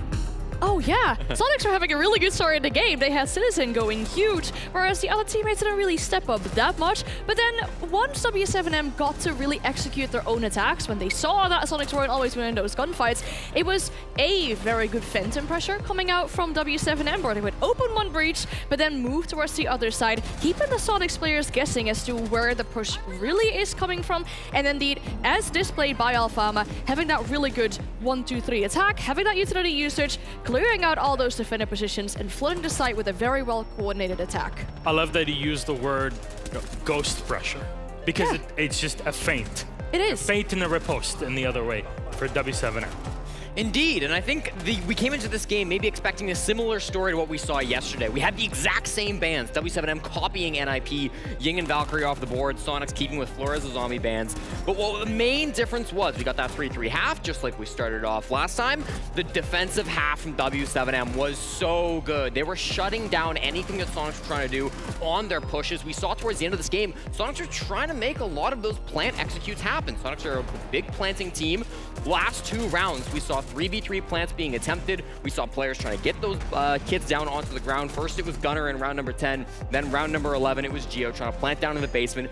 Both times in the 3v3, the cover gets absolutely shredded, and unfortunately, both times it was Grixer. He did not have a good end to this match. He was the guy who needed to cover those planters, and he just wasn't in the right positions. It was a really tough game from him to finish things off. This is the one clip, of course, final round, big 1v3 from Felipox, but notice how both those players are just in the middle of the bomb site. Nobody's outside the breach, nobody's on the stairs, nobody's trying to play inside a connector. It's lining up for him, and they really did make it kind of simple. I'll give you one trinket of knowledge here. When I was walking back into the arena, you know, Soniqs were coming out, Geo was in the back with the coaching staff, and he's saying, you know, when I'm calling for something, I need people to keep it moving. And there was clearly, especially out of a final round, miscommunication that happened and that needs to be fixed, because when you play against a team like W7M, 1 millisecond of miscommunication ends up in a lost round and a lost map. Yes, W7M showed how coordinated they can be, how effective they can be, understanding, hey, we need this and this and that cleared, we need to put pressure here and there before we can actually do something, before we can take the side. And indeed, if the comms aren't always clear on the side of Soniqs, and you don't have that accurate plant cover, or you don't have that accurate 1-2-3 flood onto the side, then your attacks are gonna, well, run to the side. And Citizen can put up numbers as much as he wants, but it needs to be a team effort. And so, from map number 1, we go on to our second. We'll see the map veto appear right on our side. Oregon will be the second one, this time Soniqs' pick. Despite everything, Chalet still was relatively back and forth, 7-4. Good performance by both squads. Of course, Soniqs now going to their own map pick. How do we see Oregon going, Jesse? Oregon's a coin flip map, you know, and I think that while this is the pick of Soniqs, it's not going to heavily favor them by any stretch of the imaginations. For W7M, 3 plays, 2 wins. One of them was a domination over Scars here at this event, so certainly a lot of history coming in from W7M. They know how to play this map with momentum on their side, with maybe some frustrations from Geo and the coaching staff back behind the stage. I'm a little bit worried for North America's last hope. Ow. You know, Soniqs themselves have a victory as well during this major on this map against D+, 7-2 victory. It's higher preference for Soniqs as well than it seems to be for W7M. I feel like if you can fix out those errors, and if you can have those comms be working, everyone's on the same page, everyone's got their noses in the same direction, I feel like a comeback might be possible. Yeah, but your words don't inspire too much confidence in Sonic taking this. Are we going to see a map through, yes or no? Milosh, I said 12 yesterday, I was wrong. Feels like it may be 4 today. Ow. I'm strong on the Hopium or Copium. For the remaining hope of NA and a bit of EU as well. Fair enough, fair enough. All right, Copenhagen, do you want to see a map 3? Do you think Soniqs can survive? You're gonna have to give them way more energy than that. Are you ready? W7M versus Soniqs. Copenhagen, give it! There you go, casters, please, take it away! Thank you very much, Milos. And yes, we are about to get underway with that second map. A map we often also call out for fundamentals in the same row with Clubhouse. Everybody knows this map. Everybody has played this map at least once or twice if you are a Siege player. And that means that these fundamentals could either make or break your run in this tournament. We saw a lot of this map at the very start of this tournament because of how even it can be for attackers and defenders. Now, when these two teams did play it, once across, I believe, phase 1, once on phase 2. Oh no, it was both on phase 2, both on the opening day of phase 2, both against teams from the Asia Pacific region, both very smooth games. A 7-1, a 7-2. D+'s attacks were very well put together though, and that's sort of the credit that I think it was Gunnar in the post-game interview gave was, you know, they had very good attacks. There's no two ways about it. They were tricky to sort of stop. You're assuming even more powerful ones from this side. So what is going to be the setup and the step up we get? It's that big question now. Quickly looking at some statistics between these two teams over this tournament.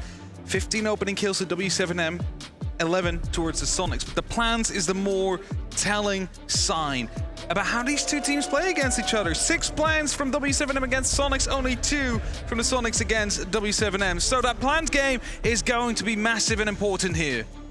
I mean, I think that's always the sort of story of it, isn't it? Is when you're looking at the objective play, when you're looking at the plan play, and you're looking at how these teams are sort of building themselves onto the structure of a map like Oregon, where it is, I'm not going to say formulaic, but structured.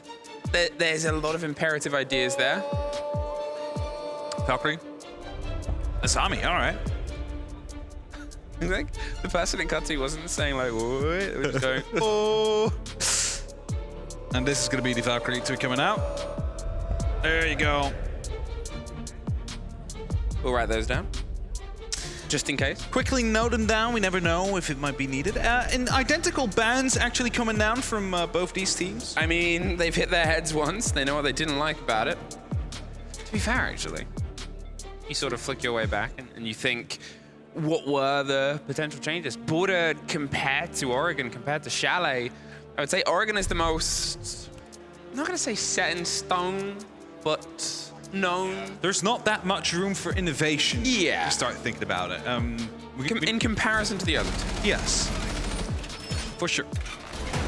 And that already starts off. If you see Philippe putting down that mirror window in a small cubby, that was the default play back in the old Oregon as well, and it's still coming in today, so it just shows you how good it is. A very difficult position to clear out. If you look at the current attacking lineup, which is still subject to change, the fire of Geo should be crucial here with taking out those strong positions, especially the one aimed towards the freezer. There's gonna be a player out there. You're gonna have to make sure you clear it out, and well, really the only way seems to be to get either a grenade right behind it or that fire to burn out the player in that spot before you can take that freezer under control.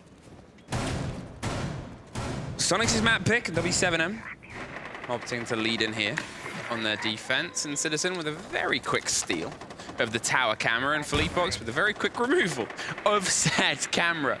Great ideas and anticipation of what we sort of want from these two teams is that pace. No ADSs, nothing to catch or stop grenades here. I think Citizen was sort of hoping for the free route through, but obviously we can see on the right-hand side that there's nothing in that regards. Anything that gets bounced around there is only really going to be stopped by the idea of somebody shooting you in the face.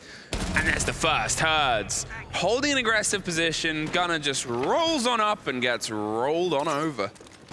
Bit of a lack of information again. I mean, the player was out there for the majority of that round so far, so a drone could have solved that issue, could have spotted him out and made sure you wouldn't have lost the opening engagement like that.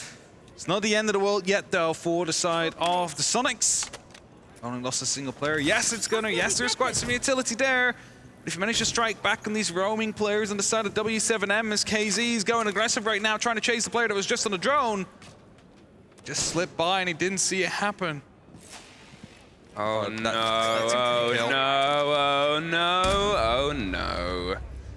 That's 2 for 2 on where's W7M? Oh, killing me game that Soniqs have unfortunately been playing, and it might be 3 in a second. KZ leads himself through. That'll at least give some audio.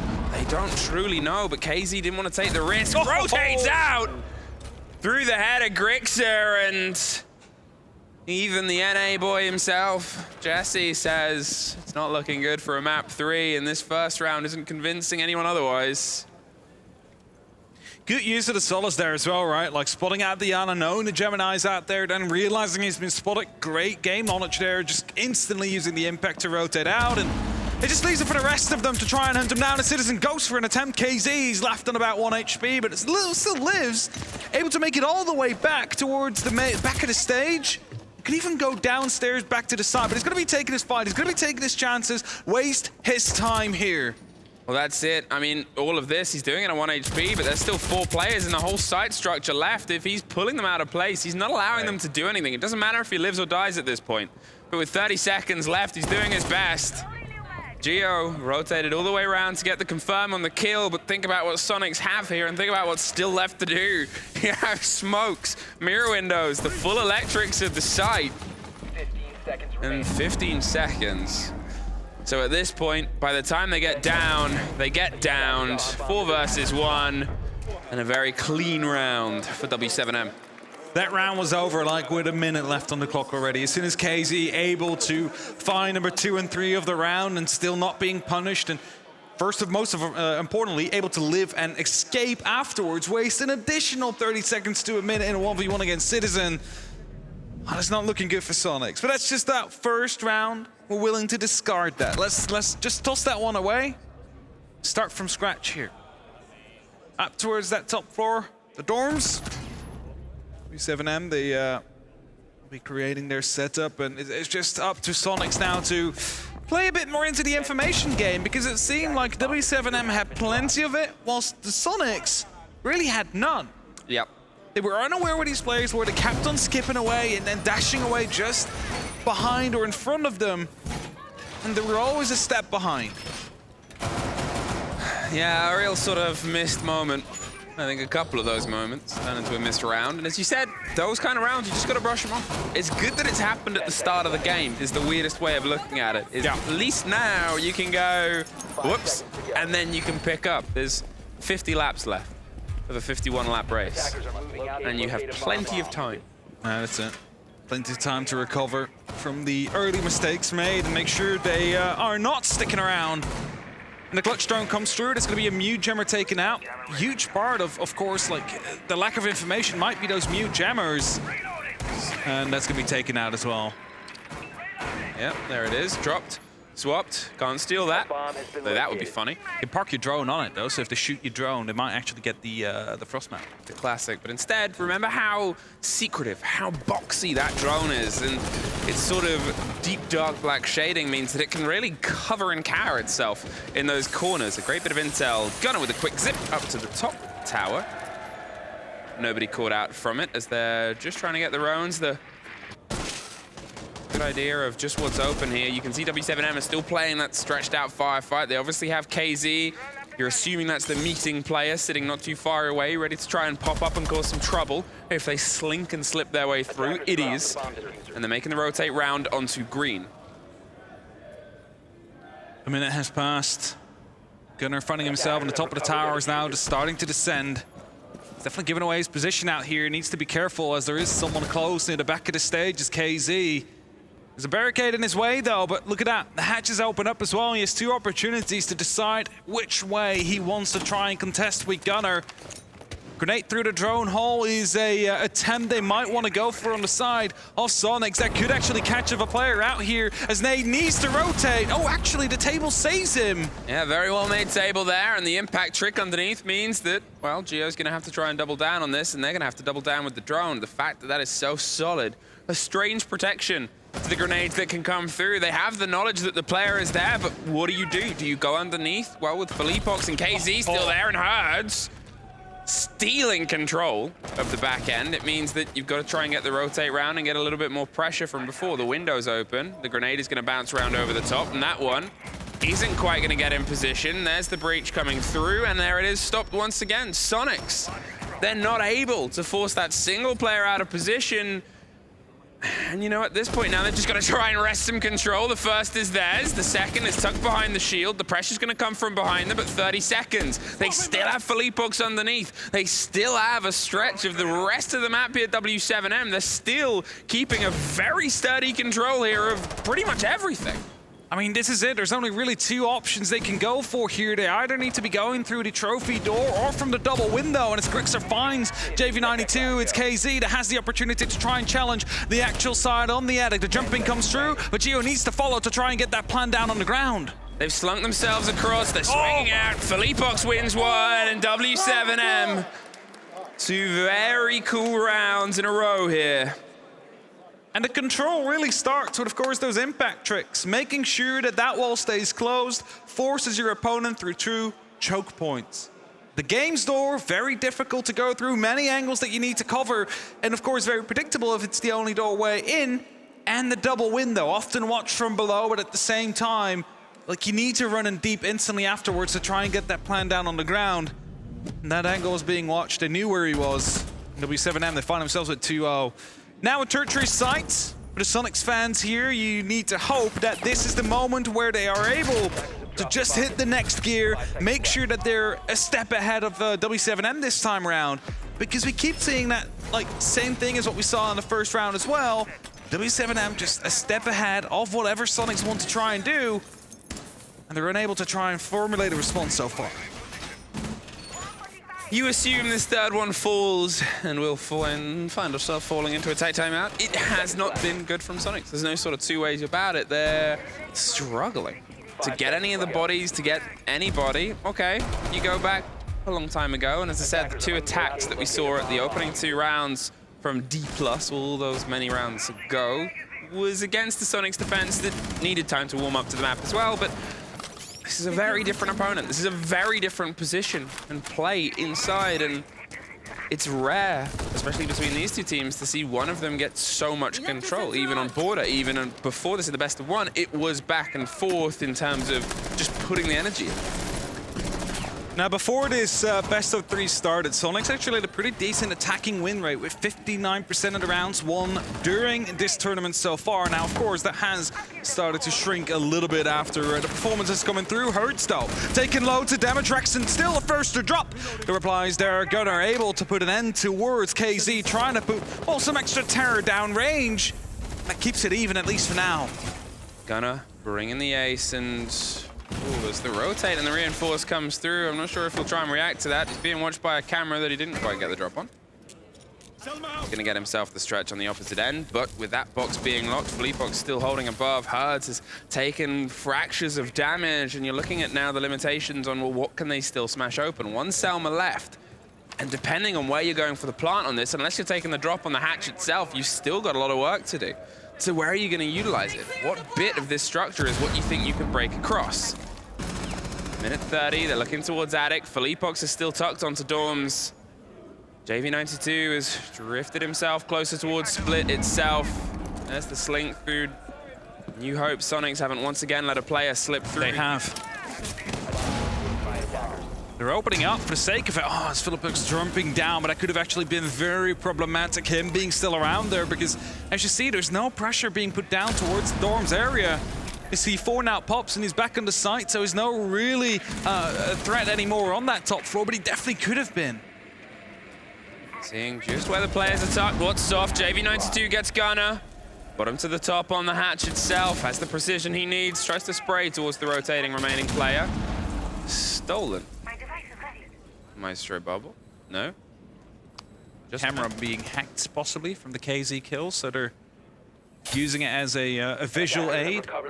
Yeah, so Gunnar, he's looking at the Maestro camera right now, so they use the Dokumi gadget as Gio's in sight right now, finds a kill, Philippebox responds, and Gio will find another one. He's doing everything he can to hold on and keep the cover onto the plant at 20 seconds, and Gio's going to keep leaning in. They're holding onto the tuck, but the retake over the top. They're about to make some damage down on the hatch. There's the call. He's looking for the fight. He sprays the player, but Herds just needs the ping. Gio has to get 2 remaining players. They're above and below him. Philippebox punches the door. It's all being hot pinged. He's gone to the 1 bit of cover he has, but if they hit the attic hatch, which they're about to, well, there's an easy end to a round. 3 in a row for W7M. Timeout, Sonic. Rightfully so, because it's really creeping away from them right now. Started to get a bit more control in this round compared to the last two. But again, a crucial mistake made here. That wasn't actually punished by the side of W7M. They forgot to drone out the kid's bedroom. Luckily for them, Philippokes dropped, because if he would have been on the top floor and he would have suddenly just walked around, he could have cleared out the two players out there on the attic. And JV92 didn't have to take that fight, so right away. Gio, he gave it everything that round. It's like, what do you do against it at that point, right? Like, you cannot really get off the plant either. The top floor is already taken into control by the defense. You need to leave someone back out there, but like in a 2vx situation, you cannot just leave one person on the ground planting and then not have any horizontal covers. So just unfortunate there for Soniqs, losing a member too many. It's a terrifying thing about this W7M roster is they just seem to know everything. There's this acute awareness of what push Soniqs are doing, where they're playing, and they're using it for both their sort of, you know, benefit in leading into gunfights and benefit of pulling away from them when they get away from them. And okay, KZ does what KZ does. He moves and manipulates himself around the map and tries to find fights and very often wins them, as he is doing right now. But the rotations, the timing, the positioning, they are always watching exactly what they need to watch at the right time, which is the opposite angle, the opposite edge, and the thing that we've sort of pointed at Soniqs a couple of times and gone, they just don't know. They're truly missing a bit of black hole intel here. And as we find ourselves now on 2-3, this looks like it might be shaping itself up to be the first time we do not have an even half on the fourth map these two teams have played. There's definitely a lot of opportunities here for W7M to make sure that doesn't happen right now. 3 rounds, and they've looked untouched on 2 of those sides. Third map. Third map, yes. 6th half. Yes. 4th, whatever. Who needs to count? Counting is hard, I do agree. But is that bottom floor again to be used? Again, we will see use of the mirror window, which is going to be very difficult to try and get rid of. Surely fire arrows, the incendiary bolts need to be used on the side of Geo to at least clear one of them out, but there's so much on the board on the side of W7M as well, like smokes will be counted off by herds. They need to make sure that they're getting that first pick, and it doesn't seem like W7M is anything keen on giving them the opportunity on getting that one. The Jackal, the pickup on the swing round, see if they can wrest some control on where those loose players are and see if they can try and find a little bit more in terms of the kill game. The closest they got was on that tertiary site. And even then, it was a pretty cool 2 versus 1. Versus 2. So here, instead, shepherd those loose players that have already been pushed down to site. Now, they're holding onto the freezer stairs, which when this gets opened, you assume that freezer player might try and fall back. It is KZ, though. Who knows what he's going to do next? I don't even think he does. He just feels the momentum and goes with it. The break onto the laundry hatch as well. JV92 is actually in position to try and trick out the freezer hatch. As they rotate around, there needs to be more pressure. And oh, it's KZ! Just takes the head off Erexon. It's a very painful way to go there. Now, Soniqs, of course, they were using Gunner on that Jackal. They were able to find out there's no more active roamers, no footsteps were spotted. And that means that Soniqs had the opportunity to start putting pressure down directly to the side itself. But as they lose the very first gunfight, well, it's up to Citizen right now, who's in the next position that might be challenged by W7M.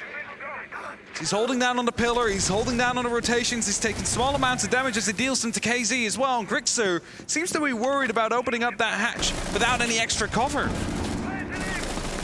Well, there's attention being focused towards Laundry. The pop of the Gon 6 as he waited for them to spray enough bullets. He thought they were reloading.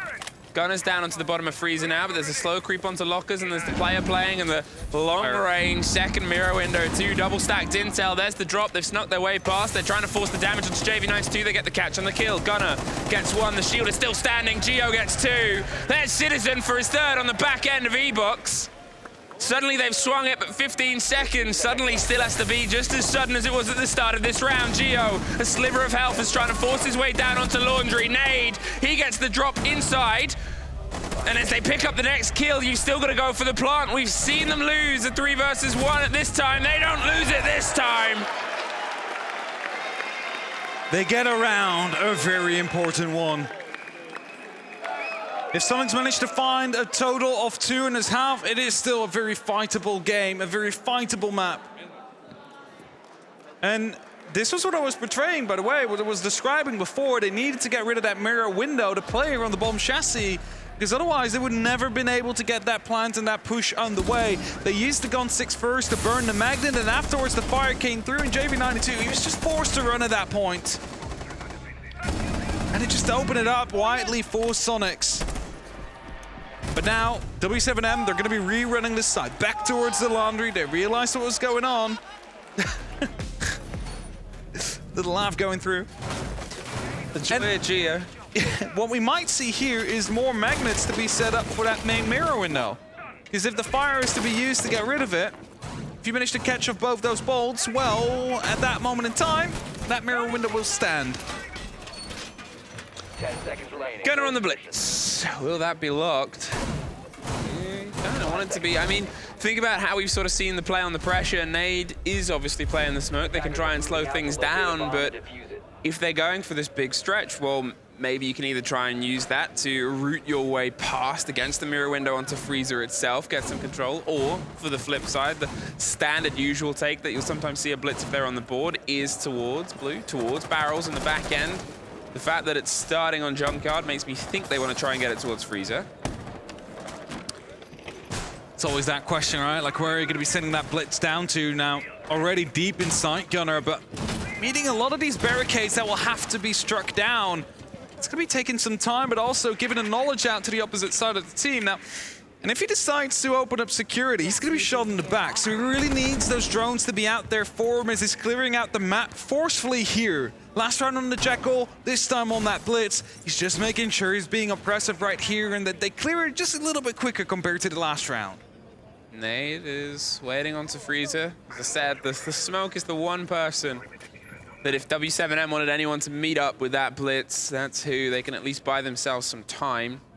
Obviously, you've got the chance of Herd spraying against it, but it's safer in that sort of situation just to stop the roll. It means that they have the decision of either stop and pull back, which no blitz ever wants to do, or get themselves isolated from the rest of the fight. 2 of them now stacked. It's a double stack. Double up. KZ didn't want them to have all the fun. Is he going to try and challenge this? It is the Mavericks, so they're going to be aware of what's happening here. There's limited angles he can be on. Grixer, are you going to go for the hot drop? Okay, he's not. I was going to say, like, it would be very dangerous to do that there. It wouldn't be the best idea. No, definitely wouldn't be, especially if you're 1-3 down. Citizen pulled the E-Box kill, but he was even further back last time. It was in the distance of our cams as we watched Geo on the front, so Geo on Laundry hasn't been able to get it open. A claw came in as he went for the breach. He's going to see if he can try and get the pickup on just where the claw is. It's tucked right underneath. It's very awkward to get out, unless you've got a Maverick. Sees one of the magnets there, most importantly, so knows he has to at least waste one before he can get the fire underway. Not sure if he just did that. No, actually used it on the hatch to get rid of that claw. But that does mean he needs to use an extra piece of utility if he wants to get the fire to where it needs to be. This time around, though, no one playing on that closed mirror window. Smoke is starting to come through, and that means Hurts, he's going to have a field day here. Yeah, 2 discs, but that was just the burn discs at that point, taken and removed by the arrows, but 30 seconds and all 10 players still stood. Who's going to be the first to fall? It's a breakdown. Herds takes some damage. Philippokes behind the shield as Grixer gets KZ. Herds is waiting on the swing round. He knows it's going to come round on the route as Grixer tries to bite through. It's still another trade out, but Rexon's down. Geo's down. It's all down to Citizen. Popped over the top of the shield. There's one. The second hits the C4. It's a bit out of range, but no! W7M, they have secured themselves at least 4 for the half. The first time we've seen from these 2 teams for a first half. W7M really trying to walk away with this one, looking to become the second finalists. And for those of you that are wondering, what exactly do these kinds of positions mean for the grand total of things if we think about SI? I think we can quickly discuss that. The losers of these matchups already have a confirmed 70-ish% to qualify themselves for a side. 73 for W7M if they lose. Soniqs 74%. So they're getting there, right? They're almost halfway there. The winner, though, will be going up to 99 and a bit. 99.9% secure for W7M. They don't even need to win the major at that point. Those of you wondering, Sprabuni, of course, is always going to be making those statistics happen. He's always around. He's always around. Sprabuni. Making sure that we have all the mathematical outcomes for any given game. 5 seconds left before insertion. So, as W7M is looking to chase the way to another opportunity to find their title, as they were the runners-up to 6 Invitational. They need 3 more rounds to make that happen. And Soniqs get themselves a second here, which, to be honest, you know, it's not the end of the world on Oregon, but they've used their tac time map. It's their map. They really want to be doing a little bit more of the distance here because they did the end distance when they were in Oregon on their attack last time, and they did drop 2 of their defenses, the first 2 of their defenses the last time they were here. So at the minute, they're already concerned. At the minute, they're already expecting maybe an overtime fight. Rexon still unable to get himself into a fight and an engagement he can win out. Take care of the camera. Hertz is the C4 ripped and ready to go towards the top of Armory Stairs, maybe towards Trophy. It's Rexon cracking his way through. Nade is in that position where they tried to use nades to clear him out before, but entirely unable to. You need to sort of try and get onto that window just by the football table to get the pressure around. There it is. Bounce just caught out by an ADS. They do get JV92. Hertz gets the C4 onto Rexon. The pressure's inside the top of White. The Citizen gets the pistol kill, and he was tempted to keep going, but he needs the cover from behind him because Felipox is on the move. He has the awareness. He swaps to a secondary. Hertz gets swapped out of the map, but KZ swaps right back in. Retakes the dorms. Felipox gets the win onto top White, and there's Gunner getting KZ. All down to Felipox. In the 2 versus 1, a minute 20, still some pockets of utility left. Soniqs, they have to try and find out, as I said. They've had very good awareness on the intel. Felipox drives himself through onto the back, gets somewhere slightly safer. But even then, he's just sort of crossed the eyes and the sides of the previous dangerous sandwich with a player on either angle. They've rotated to the top of White. Felipox knows, because as I said, W7M have this awareness on pretty much everything that's coming through here from the side of Soniqs. They want to pop some utility. He's playing the lines as best as he can. They've slipped their way in. The first fight will be the call for the second. There's one. Pre-fires towards the next. There's Soniqs! Again, a huge clutch to come out from Felipox here. Closed out the last map, closes out the half now. And W7M 5-1. 2 more rounds away from finding themselves in the grand final, and that would mean another LATAM team to be crowned champion. Felipox, a player who's obviously come into the roster recently, but he's no sort of shy away from the main stage. Unfortunately, the thing that's always cut him a bit close was how close he was to the finals. He's had 3rd places before. He's had them some of the biggest stages we offer, and here he wants his performance in a final, and you cannot argue with the performance he's putting forward to get himself there. W7M are completely in their element. 2 more rounds and on to the attack they go.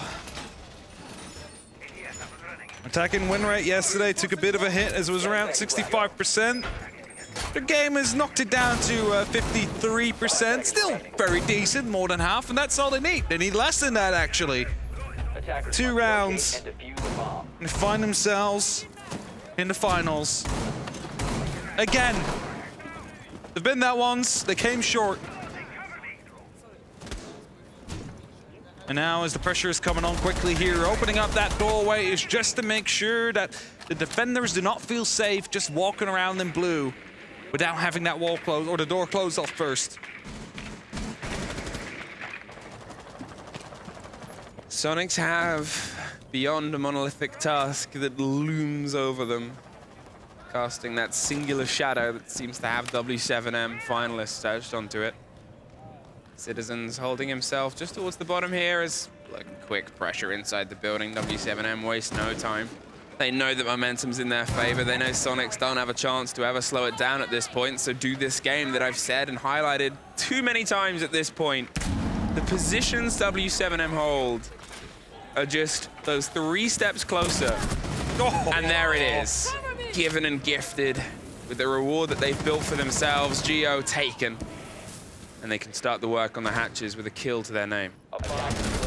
Oh, Casey catches himself off in an unfortunate situation there as a double swing from Citizen, and Rexon will find success. In the meantime, though, there was a Twitch drone opening up on the site directly, so they lose a player, but they gain some control on the site itself as the second mirror window now will be hunted down and taken out by Herds as well, basically eliminating some of the safe spaces that are available to Soniqs to play in.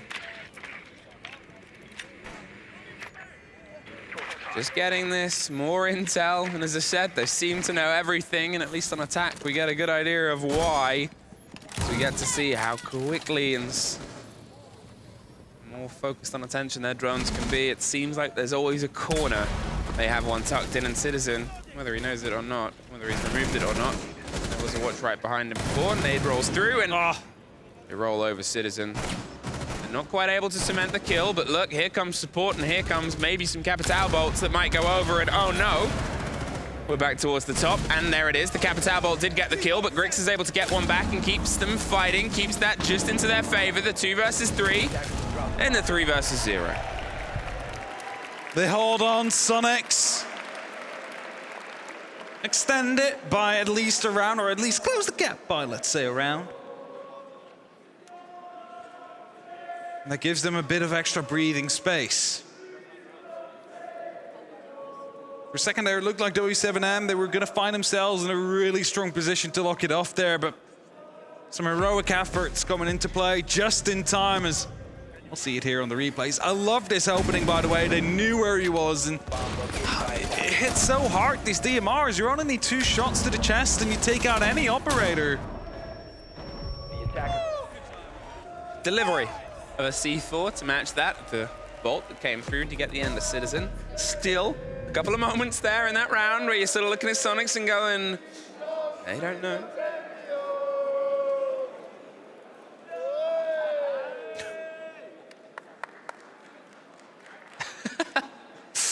Presented without comment.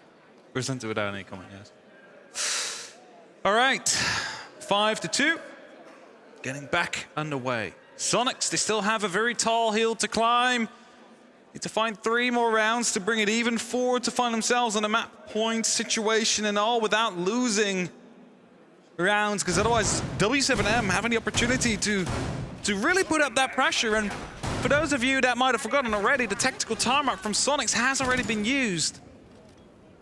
So the only chance they get to actually have a bit of a chat with one another and their support staff right behind them is if W7M calls their timeout. And you think if this gets to 5-3, 5-4, W7M still have that chance to just stop the game, stop Soniqs building momentum, and stop us hurtling towards the map 3 of Sky. Attackers are checking out to locate a bomb and defuse it. W7M. 1 round away from getting themselves 1 round away from a final. As Grixer hopes to get a catch loose here, nothing's handed to him. It's a Dorm's take as they try to take the fight onto Rexon on the back, and there it is already. And you just keep thinking, how do they know? How do they get there so quick, so swift, so consistently? And then you go, because they're the team that's been the finalists at our biggest competition, and they're still playing to that level. The calls come. Here's the quick pop, the drop inside. Geo gets the first. The fight to the shotgun as Grixis to take Herds. He's able to get 1 more, but with Grixer locking it in, it's the break and the breach. KZ with the nade, he's caught from underneath. They slip their way through a 2 versus 1. And he's holding the pin, but he doesn't get to pull it. Soniqs, 2 rounds in a row. They've lost the opening body. 2 rounds in a row. They've taken him back. Trying to go quick there, W7M. Didn't quite work out for them. But hey, they have that space, right? They have that time where they can make these decisions where, like, we are so far ahead. We have a map. We have 3 extra rounds. Could have just gone for a bit of an aggressive swing. We're having another bit of a tech break currently. So we are. That trophy, it is reportedly very heavy. You said that.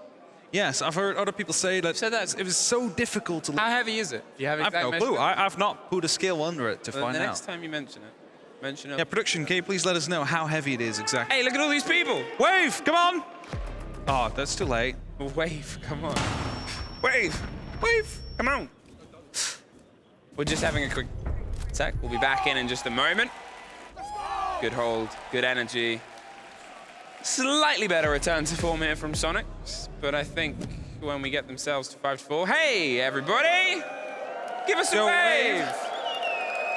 Crowd, give us a wave. Crowd, give us a wave. Thank you very much. It's one of the chants that they've been blessing us with. Third site.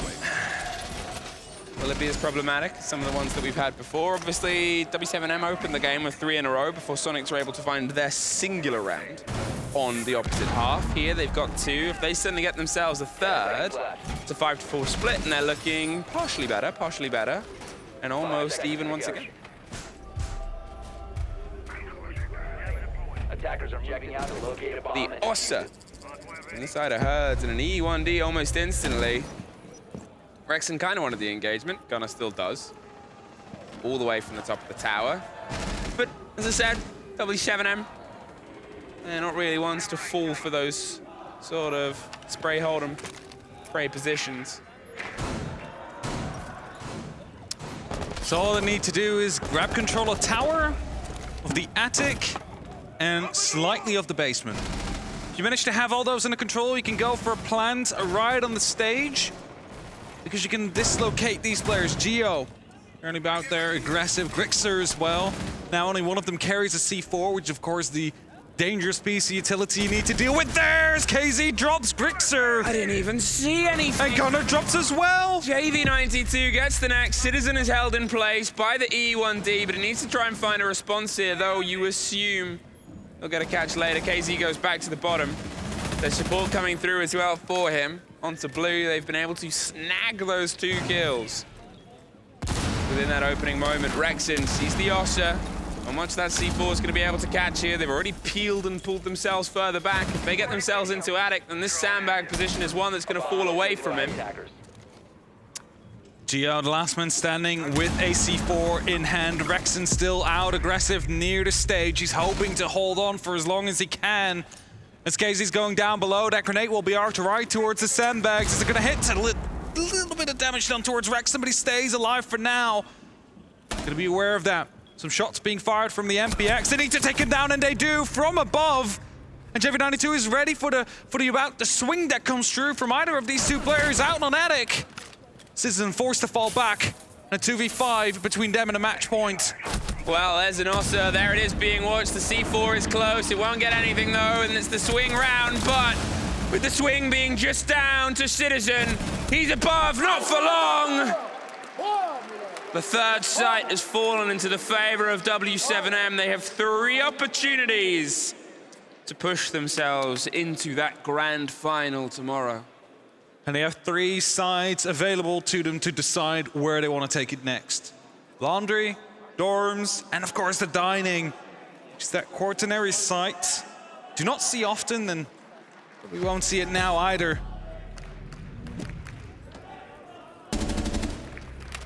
I mean, so sharp. Like, the speed of these. It's just insane. And that's the thing. I'd still be looking for him right now. It's like, what's that? When you get to the level where you're playing at the level of how are they doing this? Not even you can see how they're doing this, and they're doing it very well. But this is magic. It is. I mean, just a crazy example. Sometimes you see someone on like a very off angle through these floorboards, and they see when someone walks by, and I'm like, how do you see that? Yeah. Like, what gave it away? Every kill. And that's the thing. If this was a team that come out the blue, you'd be like, no way. Yeah. This is luck. But then we've seen this team. We've seen this building team over a year. Build and build and build over the past year. From the surprise and exceptional run against all odds back in Charlotte a year ago, where they weren't at full strength, but they still seemed strong, to how they grew over Berlin, over Jönköping, over up to SI, where they got themselves into the grand final and fell a bit short. I am almost concerned for anyone that goes against them, because from all that and against all that, this is the strongest I've ever seen. They're looking very commanding right now, that's for certain, as KZ is looking to find the very first. Rexon gives away his position here. He's looking for a bit of a swing, but he's already all the way through. I mean, look at this. There's 40 seconds got in the round, and KZ has gotten himself down onto Freezer holding the rotate. W7M, it's not even that they pay no regards towards the holes that put for them. They just read them so well that they can exploit them so quickly. No clue he's out there. Citizen will find KZ though, takes a lot of damage, but the entry kill is going to be there for the side of Soniqs, and they desperately need it because they need 3 more rounds without a mistake to find themselves at overtime and to give themselves an opportunity to fight for map 3.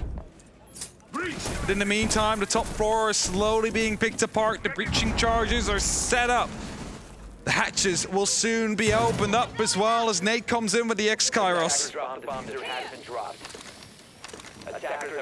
They still have time to work with, they still have a lot of utility.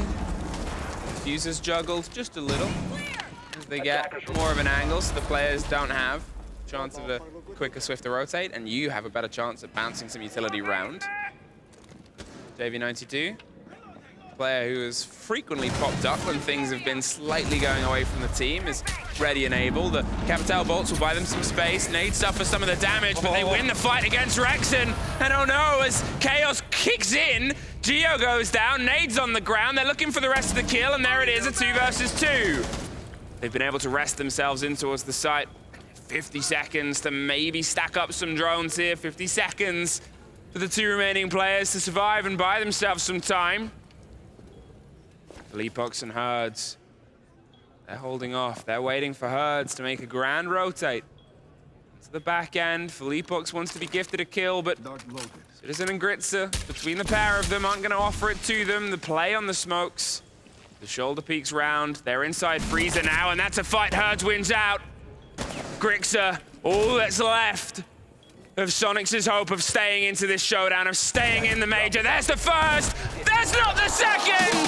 W7M notch 1 more finals into a belt that over the past year has had everything put into it apart from one. And that is a trophy of their own to say we are #1. And it is very, very hard to argue with that cause right now as they progress to our finals tomorrow. Their consistency has been terrifying, and they'll be going up against one of the most consistent rosters in Siege history. I am very excited for what's to come, and commiserations to Soniqs. They gave everything they had. They came to that top 4. They have a good chance of making it to SI later on, no matter what happens in the next stage. But of course, they are disappointed. They wanted that final as well, as now it will be going to Brazil. I mean, we had a year of Latin American Siege not too long ago, where they found themselves in a pretty good position in pretty much every single tournament. And they've been finalists, they've been runners-up, they've been everything over the past year since when EU decided to have a bit of a showing. Unfortunately not here, but now they have the pride of having a confirmed title. And they have the pride of knowing that everything that we build for right now leads to an SI stage in their home country. And they want to have every single accolade before that. Well, it is going Brazil. The big question will be which team? But without further ado, Ian Chambers, take it away. Thank you very much. I'm joined by head coach Igor, and Igor's English isn't perfect, but we are going to get a few words from him. What is your instant reaction? You must be very proud of your team. I'm very proud because these guys is amazing and we deserve a final major for sure. In the past, we are top 4 in Berlin and Jönköping, so now maybe it's our time to be the champions. You said your English isn't very good, by the way. It's wonderful, so thank you for that. There's been a lot of hype around your team, like you just said, over the past 18 months in particular. Do you really feel like this is your time? Are you living up to that hype? I don't know. We are confident, but we are a new team because we have two champs, Nade and Felipox. They enter in the roster after the Six Invitational, so I don't know. And they've been fantastic, right? For sure, for sure. Incredible additions. Volps, however, left. You'll be playing against him now in this grand final tomorrow. You know him very well. Is there a little bit of, I don't know, revenge there or not? I don't think so. We are friends, so yes. The most important, the title is going to the best region, Brazil, for sure. Let's talk about that. How good does it feel to be part of an all-Brazil grand final here in the EU? I'm feeling amazing because I'm a big fan from the Team Liquid, and the final against them, for sure, it's amazing. Nesk talked to me, make this a show for everyone here. So that's it.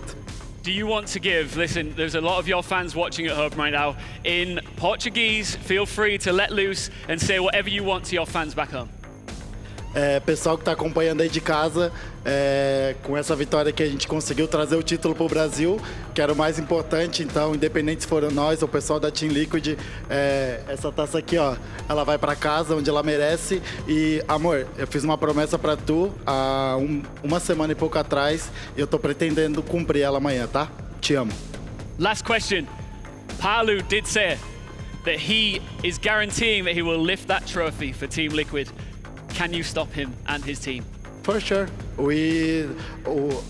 Our only title is against Palu and Team Liquid, so maybe tomorrow is the second title for us. Well, best of luck. Congratulations again. Round of applause for W7 Esports. Thank you very much. Good luck tomorrow, okay? No, your English was wonderful. All right. His girlfriend is a teacher. I just want to say congratulations for having a wonderful girlfriend. Just a quick reminder, sub mode only is activated right now in chat. Felipox is joining Milos and the gang on the desk, so make sure you're asking plenty of questions. They're going to get answered. Milos, take it away. Thanks so very much, beautiful man Ian. Yes, we're back on the analyst desk, and for this time, a very special guest is joining us, Felipox. Hello. I mean, we were saying, hey, congratulations to W7M. Yeah, that's us. That's us. You were pointing at yourself. Very happy. For those, reminder of what Ian just said, sub-only mode is on, so you can ask questions. We have a whole list with us here. If you'd like to ask some things specifically to Felipox. First of all, congratulations in general. How are you feeling now? I'm feeling amazing. It's my first major, and I'm already in the grand final, so yeah. I'm feeling amazing. It's a pretty good start. My friends, any questions? Absolutely. Felipox, I mean, that last map on Oregon, I thought you in particular played fantastic. You had so many flanks going up on defense. You were moving around the map really, really well. How much of that was you being able to read the game, read the situation, and how much of that was intel coming from your teammates to help you make those plays? I think today I had my best game in the major so far. So the reading of the game was pretty good. And in that round, the video round, I think it was me because in the play, I wasn't video. I was Valkyrie, but it was banned. So in the last second, what are you guys? I got visual, and the clutch, it was amazing, yeah. Okay, good to hear. We had those high impact clutches in both maps, really. How do you keep your head cool in such moments? I don't know. I'm just playing the game, and yeah, I don't know. Actually, I'm more nervous now than I was in the game. To be honest, you're doing great, if you ask me. And actually, since you say that, because to get to the level where you feel super comfortable in high-stakes games like this, you have to play so much Siege and so much competitive Siege. How much time do you even have in the game at this point? I play since Season 1. Since 2016, the first season. Do you remember how many hours you have in it? I don't know. I started playing on PS4. Oh, wow. Till 2017 when I changed to PC, in the last season of the year 2.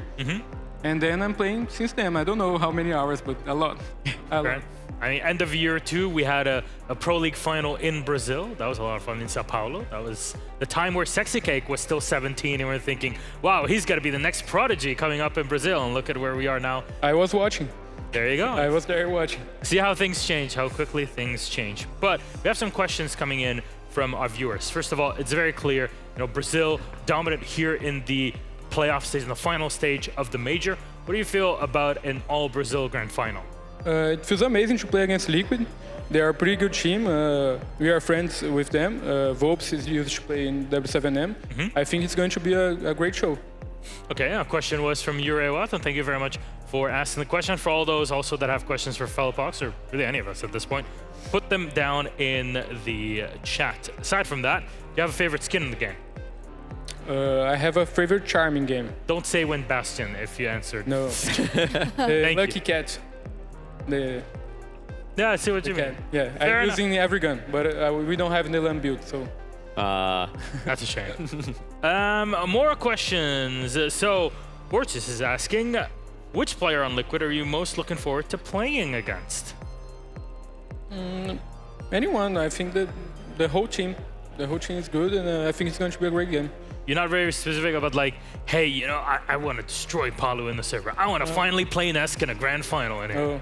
If I think like that, I think it's going to put more pressure. I don't know. Fair enough. From 10 asking, can W7M be considered the most consistent team in professional play over the past year? I think so. I think that's fair to say. In the last year, they were in every major, and the only major that they didn't play good was in the Charlotte major that they were in Mexico. So and despite the 2 changes that we had, we are still here in the grand final. So I think it's fair to say that. But that's the question again: is what do you call consistency? Because swapping players constantly throughout the year seems like a bit of an inconsistency. For you, what is consistency for a roster? Sorry, I didn't get the question. So you had players that were coming in and out, of course, one of them through the entire year, right? Yeah. W7M. That would be called inconsistency, but for you, consistent team means what? In the server, in the way that you play? I think it means about the results. The results show that we are a consistent team. Fair enough. Fair enough. I'll take it that way. And now you're in Denmark. You say your first major in this experience.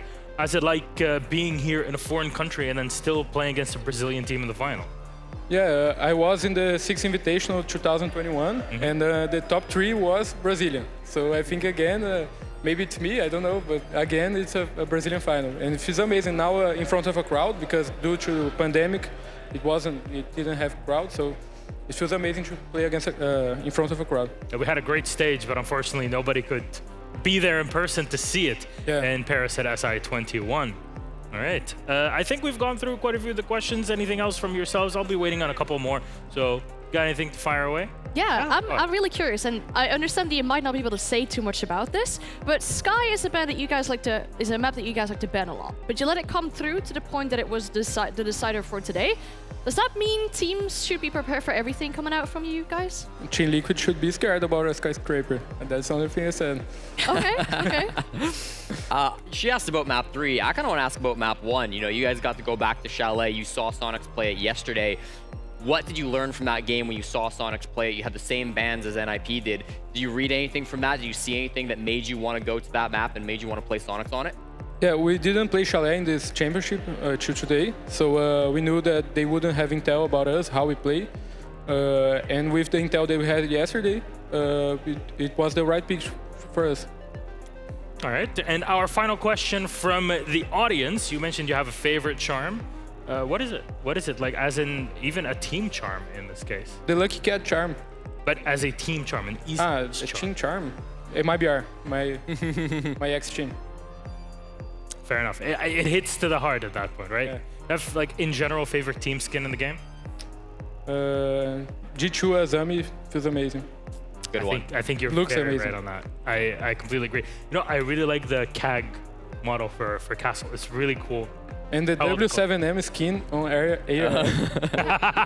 Gotta plug it in. Yeah. Gotta plug it in. Very well done. Learning from the best out there. Anyways, with that said, I think we are done with this portion of the interview. Thank you all for you guys who asked the questions to Felipox here. And thank you, Felipox, so much for joining us on the analyst desk.